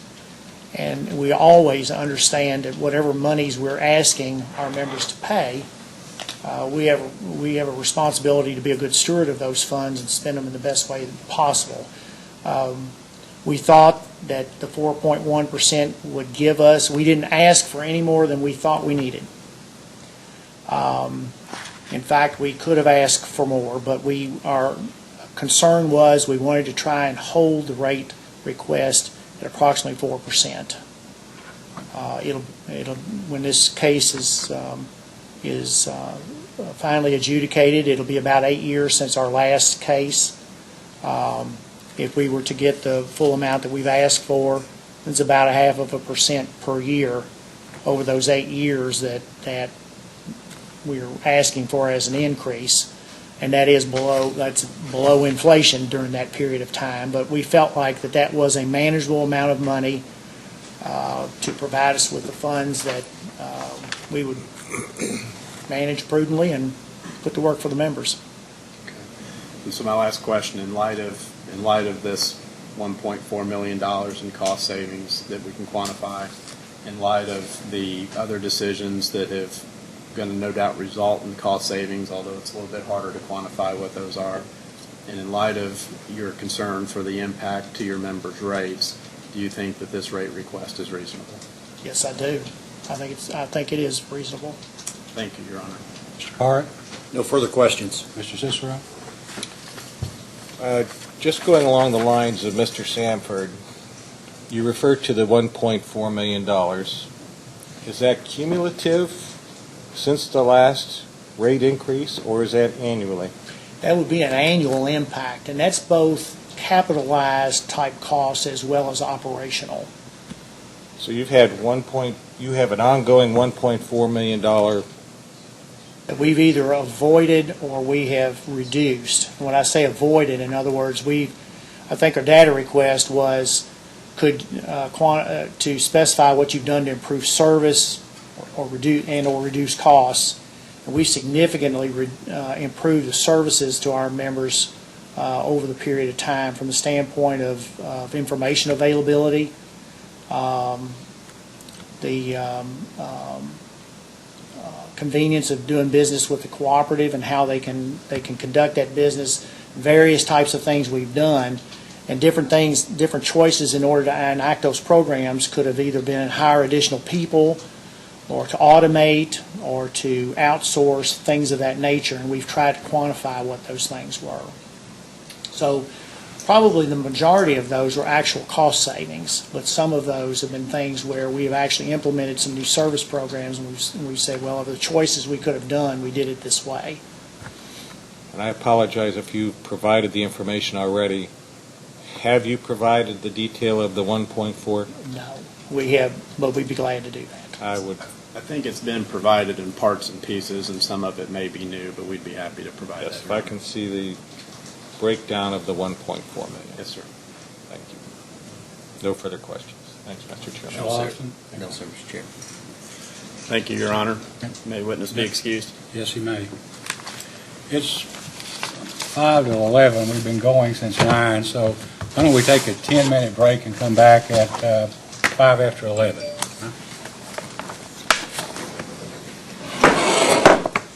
So we're now off the record.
Yes, Your Honor. We'd call Jenny Phelps to the stand, please.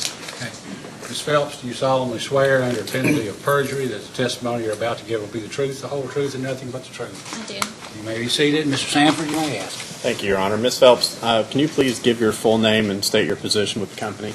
My name is Jenny Phelps. I'm Vice President of Finance and Accounting for Farmers. Would you call a certain testimony and responses to data requests to be filed in the record of this proceeding? I did, yes. If I were to ask you those same questions again, would your answers be the same? Yes. Do you have any corrections or additions to that testimony? I do not. Is it your desire and intent that that testimony and data request should be incorporated into the record of this proceeding? Yes. Your Honor, I tender the witness for cross-examination. Thank you. Any cross? Yes, Mr. Chairman. Good morning, Ms. Phelps. My first question is a follow-up to a question we had from Mr. Prather, and that refers to Farmer's response to staff's third request, item 1 and 2, and specifically the confidential summary spreadsheet that lists health benefit costs from 2011 through 2016. Yes. The variations that you see for farmers' health benefit costs there, a lot of that will relate to claims within any given year. You know, if you have one claim that, God forbid, someone have cancer or some large claim could have a large effect on that. Also, through 2011 through 2015, we were on our own self-funded plan with North America administrators, and some of our administrative costs were higher then. As we've stated, we've seen a reduction in those admin costs for 2016. And would that explain the healthcare cost decrease? Yes. All right. Next, I'm going to ask you to refer to a handout that you provided at the informal conference, and that handout is attached to the informal conference memorandum that was filed into the record. Do you have that with you? Are those the ratios you're speaking Yes. to? Yes. Yeah, the times interest earned ratio and operating times interest earned ratio. Yes, I have that. And can you explain the RUS requirements with respect to tier, O-tier, and debt service coverage ratios? Sure. RUS requires that we have an operating tier of 1.10, and that is the average of the highest two of the last 3 years. They also look at tier.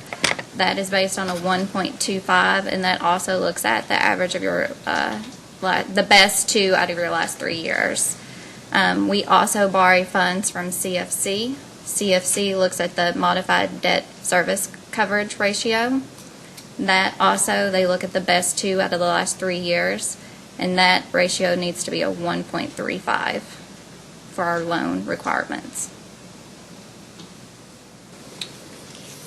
And if you will refer to Farmer's response to staff's fourth request for information, specifically item 4B.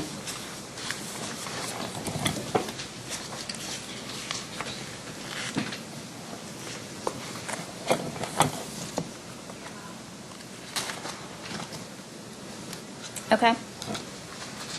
Can you confirm that the annualized cost of debt based upon the current rates is $1,730,638?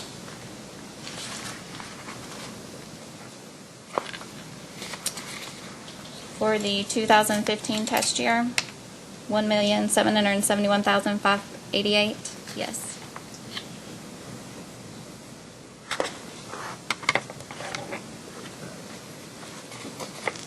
If you could look at the schedule on 4B, page 5. And that's the figure I was referring to, That is for the 2016 year. 2016, Yes. the $1,730,638. Our actual test year interest cost would be that last column, which is the $1,763,620.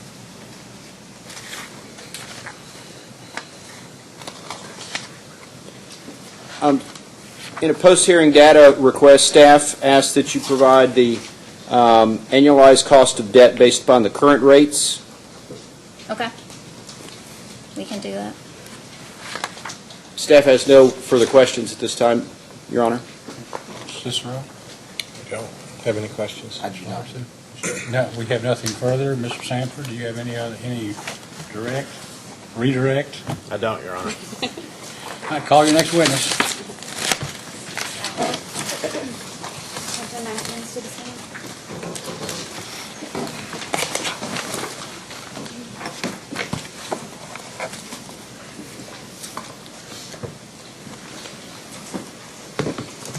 Mr. Adkins, do you solemnly swear under penalty of perjury that the testimony you're about to give will be the truth, the whole truth, and nothing but the truth? I do. You may be seated. Thank you. Mr. Counsel, you may ask. Can you state your name and how you are employed for the record, please? My name is James R. Atkins, and I was employed by Farmers R.E.C.C. And did you cause testimony to be filed in this matter? Yes, ma'am, I did. And if I were to ask you those same questions today, would your answers be the same? Yes, ma'am. Do you have any corrections to any of that testimony to make No, today? ma'am, I do not. And you did not file any responses today to requests, correct, in this No, ma'am. matter? And is it your desire and intent to incorporate that testimony into the record here today? Yes, ma'am. I'll pass the witness room. Ms. Fell, cross-examination. Good morning, Mr. Atkins. Please let me know, can you hear me okay? A little more volume would be... Okay, thank you. First off, can you generally explain to the commission what Farmers is proposing in regard to the rate design and revenue allocation proposed in this case?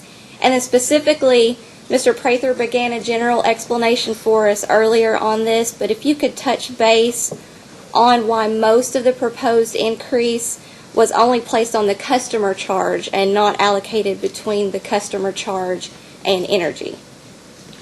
Most of the increase has been placed upon the customer charge because Farmers has felt like their customer charge is deficient. In recognition of the residential class being the biggest provider of revenue, their requested customer charge is $14, and their cost to serve each member in the residential class is in excess of $31 per month per member. And that's the primary reason for putting it on the customer charge, most of the increase. Thank you for that. Could you just explain a little more generally, though, how the rate design and revenue allocation has been proposed in this rate case? Well, general overall guidance design. that I provided in my testimony said that they wanted to put most of it on the customer charge, was guidance from management and their board. Secondly, every rate class was to receive an increase, and 3, to hold the residential class to an increase less than 5%. And then the rate design was customer charge, going through that scenario, seeing what the cost of service is, and seeing what the revenue requirements is needed for each class. Based on the cost of service study, we started making the rate designs proposed. Okay, thank you. If you could please refer to Farmers' response to staff's second data request, item 2C. 2C, second request. Yes.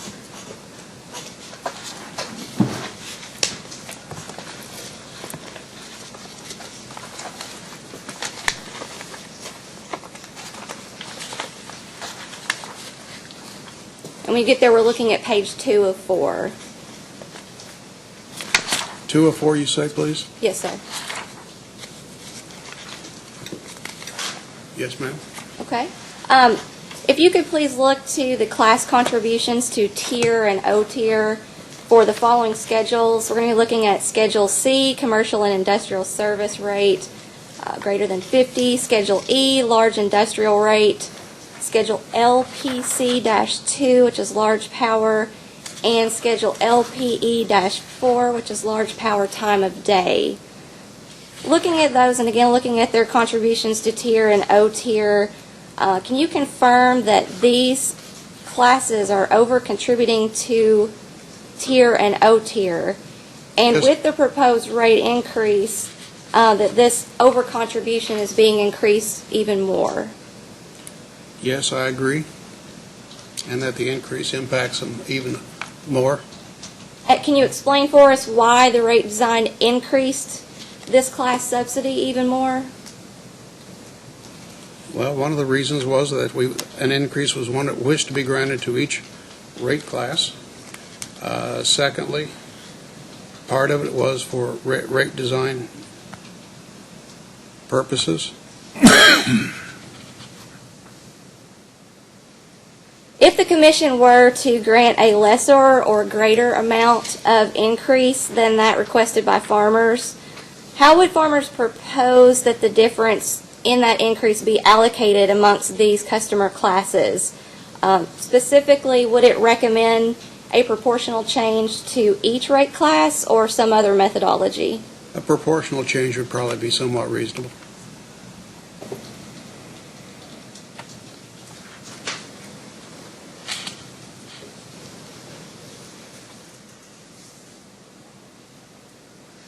As to the classes themselves and for the rate design purposes, could you explain a little further? For each class, what are you, Just a second, if I could confirm.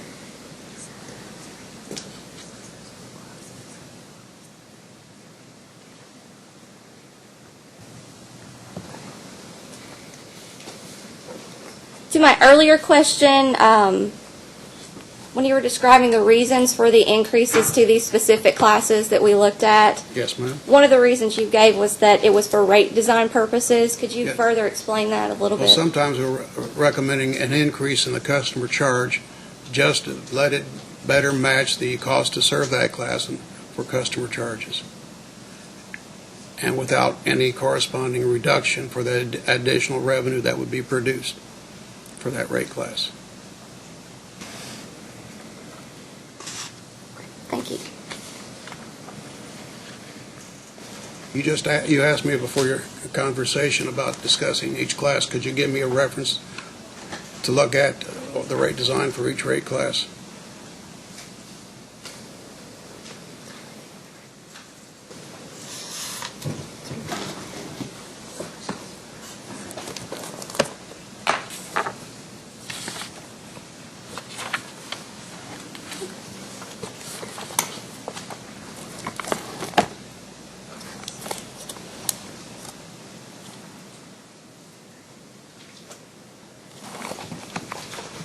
My apology for that.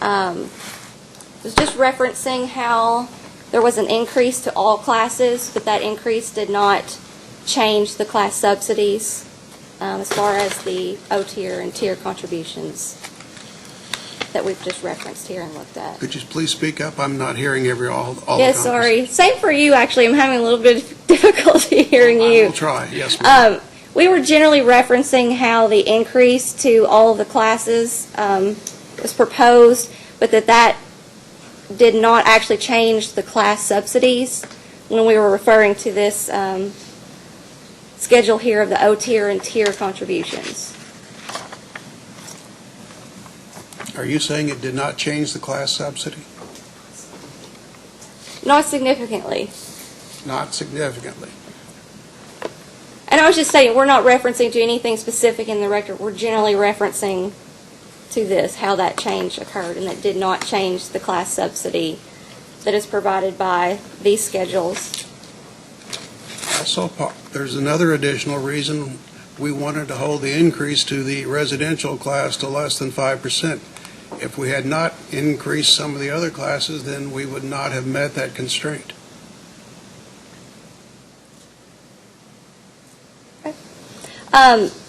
If there is a decrease in this proposed increase, what is farmers' position in regards to placing the decrease on those rate classes that are over-contributing, such as Schedule C, E, LCP-2, and LPE-4?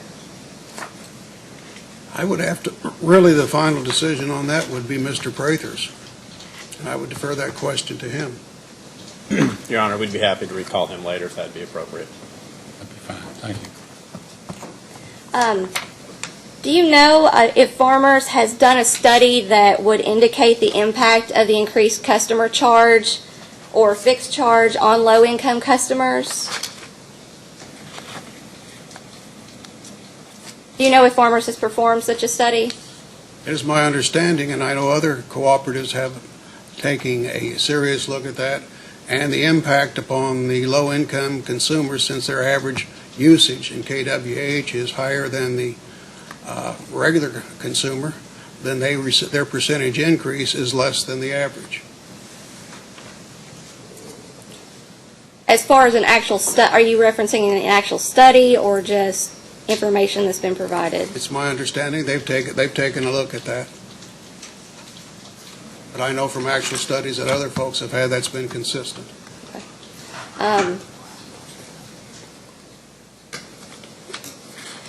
Staff would ask as a post-hearing data request that farmers provide any study that does indicate the impact of the increased customer charge on low-income customers. Your Honor, before we even get there, maybe if I call Mr. Prather, we may just be able to answer that question. When the round is finished, then that may take care of Take care of that. request. Yes, sir. Yeah. And in the same bent, whether Farmers has performed any study that would indicate whether its low-income customers use more or less kilowatt hours than the average residential customer. Yes, I would defer that same question, Mr. Prather, that Mr. Sanford just spoke to.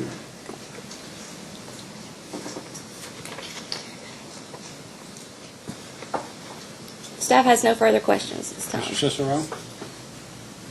I understand from your testimony, you've indicated that you were given a directive by the management at Farmers that said, we don't want a residential increase greater than 5%, so therefore design a rate for us that reaches that constriction and then flow it through to whatever it comes out to be. Is that correct? I think that's a little inaccurate. Please correct me. The direction was, that looking at the overall increase and trying to keep the residential consumers within the reason described by them, that we also looked at the rate design of the others and increased the customer charge, and that's been the concern of most distribution cooperatives. So not just to give them less than 5% and throw the rest to the others. No, rate design also entered into the picture, and also what their competition may be charging for similar type rates, sir. So if you couldn't keep the residential within 5%, then there would have been higher increases to the other group, or if it was showed that it was less than 5%, the other groups wouldn't have received an increase in order to keep the cost of service more equal? Probably, sir. Was your recommendation to look more at the cost of service, the actual cost of service, and develop rates that way, or were you more inclined? No, sir. The cost of service study was very important in the design of rates. In the allocation of the increase among the cooperatives, or among the rate schedules, a little less so. In the end, though, management directive desired to have a 5% or less residential and... Sir, and I testified to such. Okay. No further questions. No Mr. question. Lockton? I have no questions. Mr. Sanford? Oh, I'm No sorry. redirect, you're fine. You may step down, and perhaps we could recall Mr. Prather. Sure, we can do that now. That'd be helpful. With respect to those couple of questions in that area. I think he's making a note or two, but we'll be right there.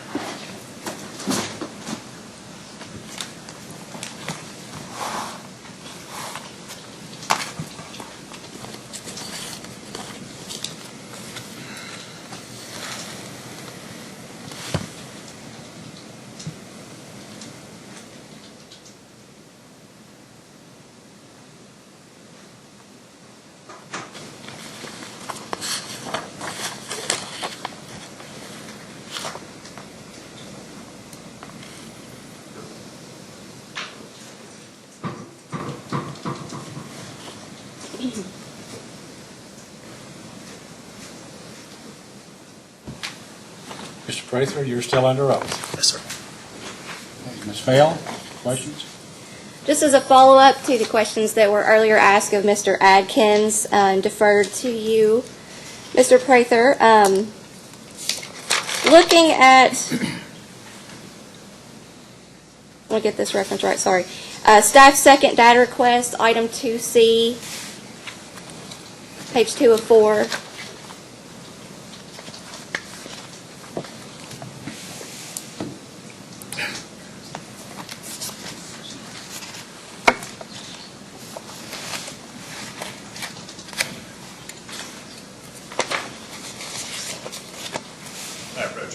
Yes. Yes. We were looking at certain schedules on this page here that Mr. Atkins admitted over-subsidized on the O-tier and tier contributions. We're looking at those are Schedule C, Schedule E, Schedule LPC-2, and LPE-4. Yes. And the question that was deferred to you was, if there was a decrease in the proposed increase, what would farmers' position be in regards to placing the decrease on those rate classes that are over-contributing? Our position would be that they come off of those classes that are over-contributing. And then also in follow-up, whether farmers has performed any study that would indicate the impact of increased customer charge on low-income customers, as well as any study on whether farmers' low-income customers use more or less kilowatt hours than the average residential customer. We have looked at that, that's not an uncommon concern and something that comes up in discussion. And we looked at that, and we looked at the members that received LIHEAP assistance during 2015, and we looked at what their average kilowatt hour consumption per month was during 2015. They utilized, on average, 1,433 kilowatt hours a month, as opposed to the residential average of 1,092 that was used in this case. So they are using about 341 kilowatt hours a month more. Now, the reason that, it's commonly, the misconception is that they will use less, when in fact, most of the time they'll use more. And the reason that is because it's just a fact that folks that have lesser income means will typically, if they're in rental facilities, they'll be in lower cost rental facilities, which they may be in poorly insulated mobile homes, poorly insulated frame homes, things of that nature, because that's what is within their means to pay.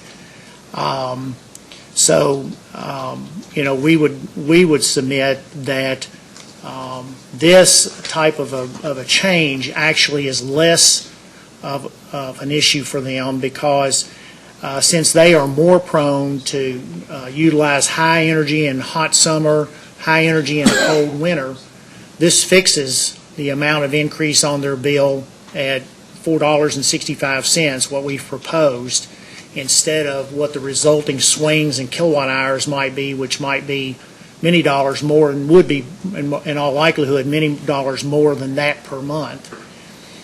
Also, in rate design, where you are building in your fixed distribution costs in your energy charges, anyone who uses over the average of your energy usage can be looked upon as over-contributing towards your fixed costs. And those folks that don't use the average can be looked upon as under-contributing to those. So your higher usage, there is a basis for looking at the higher usage and saying, well, they're over-contributing. So by raising the fixed cost customer charge, not the energy charge, we're not adding to that fixed cost over-contribution by higher energy users.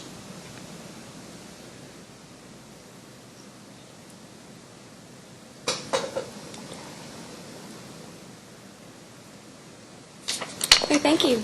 Staff has no Ms. further Rowe, questions. Mr. Prather, you indicated in answer to Ms. Fell's question regarding if the commission were to increase the amount requested for whatever reason, that contrary to what Mr. Adkins said, it would not be proportionately applied. Is that correct? I just want to confirm that I'm. That's correct. We would prefer it go back to the ones that are over contributing. So you would hold fairly constant on your residential Yes, sir. being at that 5%, but looking at everything else and proportionately reducing those off Well, that pool of whatever 4.1%. remains. 4.1% on the residential group, I believe, Okay. is what that is, and then, But basically leaving that where it is. yes, sir. All right. Yes, Thank sir. you. Mr. Logston? No, Mr. Chairman. I have no questions. No further questions again, Your Honor. You may stand down.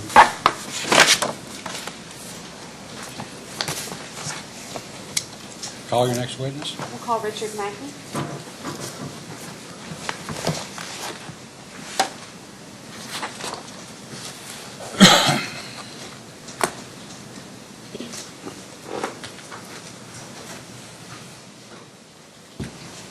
Mr. Mackey, do you solemnly swear or affirm under penalty of perjury that the testimony you're about to give will be the truth, the whole truth, and nothing but the truth? I do. You may be seated. Counsel, you may ask. Can you state your full name for me and how you're employed? Richard J. Mackey. I'm employed by Farmers Rural Electric Cooperative in this case. And how are you employed generally By without? Power System Engineering. And did you cause written testimony and did you sponsor some responses to your requests in this case? Yes, I did. And if I asked you those same questions here today, would your answers be the same? Yes, they would. Do you have any changes you wish to make to your testimony or data request responses? Is your desire and intent to incorporate that testimony and those responses into the record today? Yes. Ms. Bell? Good morning, Mr. Mackey. Earlier, Mr. Prather was asked about rate case expense and whether the $143,620 amount was rather high, especially in light of the fact that the actual rate case cost for the 2008 rate case, subject to check, was about $80,900. The estimate for consulting fees in the current case, I believe, is $78,620, which is about $2,000 shy of the total rate case expense in that prior rate case. In preparing the cost of service study in this case, did you find this estimate rather high? The estimate of 78,000, is that the number? Yes. No, I don't believe that it's high. What is the total cost that Power Service Engineering, and I'll just refer to that as PSE from here on out, shorten that. What's the total cost that PSE has charged farmers for consulting fees for the current rate case, and how were those determined? I don't have the precise number. I could get that for you, or farmers could get that for you. It's determined based upon the hours worked and our hourly rates, along with any direct expenses incurred that are charged as incurred with no markup.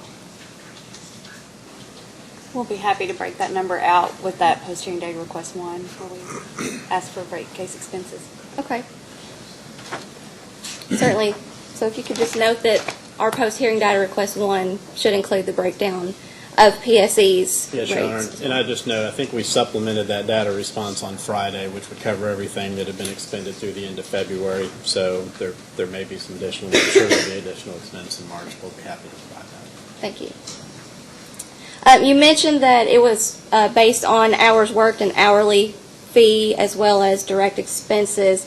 What is the hourly rate for yourself and for Lance Schaefer? My current hourly rate is $230 per hour, subject to check. I believe that's current. Mr. Schaefer's hourly rate, I would have to check, but I believe it's in the $120, $115 per hour range. Okay. We'll make that a post-hearing data request as Sure. well, if you could provide both your hourly rate and Mr. Schaefer's hourly rate. And then going back to the current fees that have been charged by PSE, would you consider those fees in line with similar cost of service studies for similar-sized cooperatives? I would consider it in line for similar size electric cooperatives that are regulated by a utilities commission, yes. Is there any cause in this particular case that the cost of the cost of service study may be higher than cases of other cost of service studies filed in recent cooperative rate cases before this commission? I'm not familiar with the details of the other cases, but I can't think of any material reasons as far as the scope of work. It would be similar between rate cases. I can't think of any real extraneous issues that were dealt with in this case.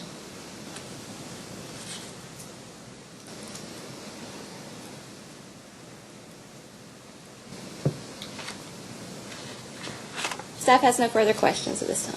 Mr. Cicero? Just one quick question. What was your, can you state your education and professional background for me? Sure, yes. I went to Bethel University in St. Paul and graduated with a Bachelor of Arts degree in business, and then have received a Master of Business Administration from the University of Minnesota. And I've been working for the past 20-plus years in the electric industry, performing rate and cost of service studies for electric utilities, both self-regulated and commission-regulated. I also, in addition to completing work, oversee a department at Power System Engineering, economics, rates, and business planning. And so we perform load forecasting studies for utilities, demand-side management studies, rate studies. Like I said, we work with mergers and acquisitions, various economic and financial-related projects for the electric industry. And your position within the company is Vice President? Vice President. How many people in the organization? There is about 80. All right. No further questions, Mr. Chairman. I have a question, Mr. Chairman. I have no questions. Redirector. Hey, you may stand down. Your Honor, our last witness would be Mr. Lance C. Schaefer.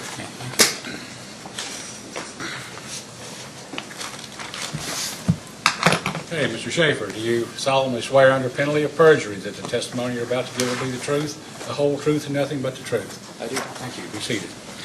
Counsel, you may ask. Thank you, Your Honor. Mr. Schaefer, could you please state your full name and your position? Yes, my name is Lance C. Schaefer. I am a rate and financial analyst with Power System Engineering Okay, and who are you providing testimony today on behalf of? on behalf of farmers. Did you cause certain testimony and responses to data requests to be filed in the record of this proceeding? Yes, I did. If I were to ask you those same questions today, would your answers be the same? Yes, they would. Do you have any questions that you would need to correct or supplement your testimony or data request responses? No, sir. Is it your desire and intent that those responses be incorporated in the record of this administrative hearing? Yes. Your Honor, tender the witness for cross. Thank you. Ms. Fell, cross-examination. Good morning, Mr. Schaefer. Similar to what the Vice Chairman just asked Mr. Mackey, if you could just provide a general background of your work history sure, for PSE. I have degrees from the University of Missouri, Columbia, University of California, Irvine, most relevantly an MBA with concentration in finance. After finishing that degree, I worked for the state of Missouri. I worked filing in rate cases for the investor-owned utilities. I also worked on a policy team which drafted Missouri's first statewide energy plan, a very long plan, about 300 pages, talking about the history of energy use in Missouri and some paths forward. So generally speaking, supplied policy information, and also have done rate of return for IOUs. And I began with Power System Engineering in the beginning of 2016. Next, if you could please refer to Farmer's response to staff's third request. It's item 30, amended Exhibit J.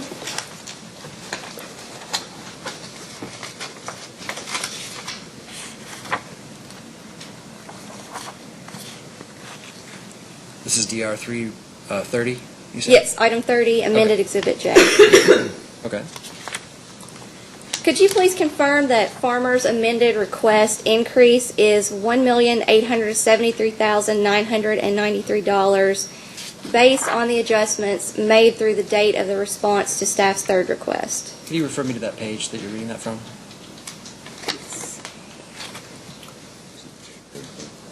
It's page 1 of Exhibit J. Okay. Oh.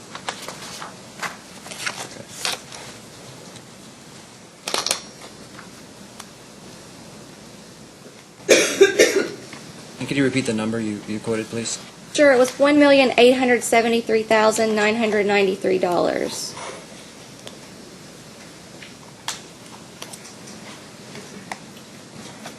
You could confirm that's the amended requested increase up through the date of this staff's third request.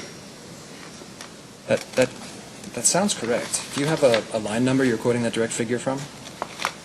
Yes, I do. It is from column D. Are you at the exhibit amended J? Oh, excuse me. Yeah, thank you. Sorry about that.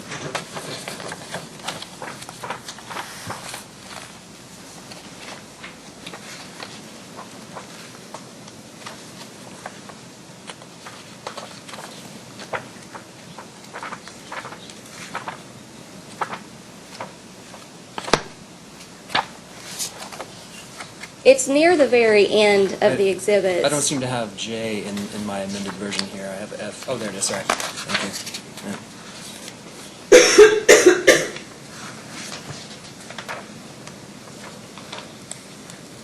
you. Yes, that is the figure on line 22. 1,873,993. Okay, thank you. Thanks. And as a post-hearing data request, we're going to ask to provide an update to farmers' revenue requirement and proposed increase based upon adjustments that staff will provide. We will be providing a written copy of our post-hearing data request. Chairman will get to that at the conclusion of this. Okay. So this is going to be quite a lengthy list, but I'm going to go ahead and go through it on the record anyway. But again, these will be adjustments that will be provided therein to include the following. First will be compensation to farmers subsidiary that should have been removed as an allowable rate-making expense. Second will be excess life insurance cost for the amount paid for coverage above $50,000. Next will be the voluntary 401k contribution for employees under farmers' defined contribution plan. Fourth will be dental insurance. That's under the defined benefit plan, isn't it? I believe they've actually given that to us earlier in testimony. Jim, is that right? It should be defined benefit? My apologies, it should be defined benefit, not defined contribution. Fourth would be dental insurance for employees with single coverage at 21% of the premium. Fifth will be health insurance for employees with family coverage. Sixth will be depreciation with rates within the RUS guidelines. Seventh will be interest, if applicable, based upon current cost of debt. Eighth will be any change to farmers' rate case expense. And ninth will be Public Service Commission annual assessment based upon the 2016 actual revenues, plus the revised increase in revenues as proposed herein.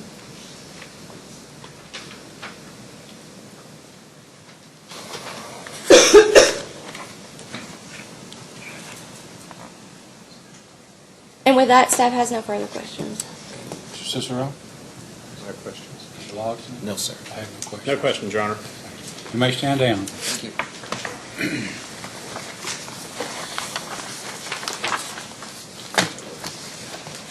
Mr. Park, how long do you think it would take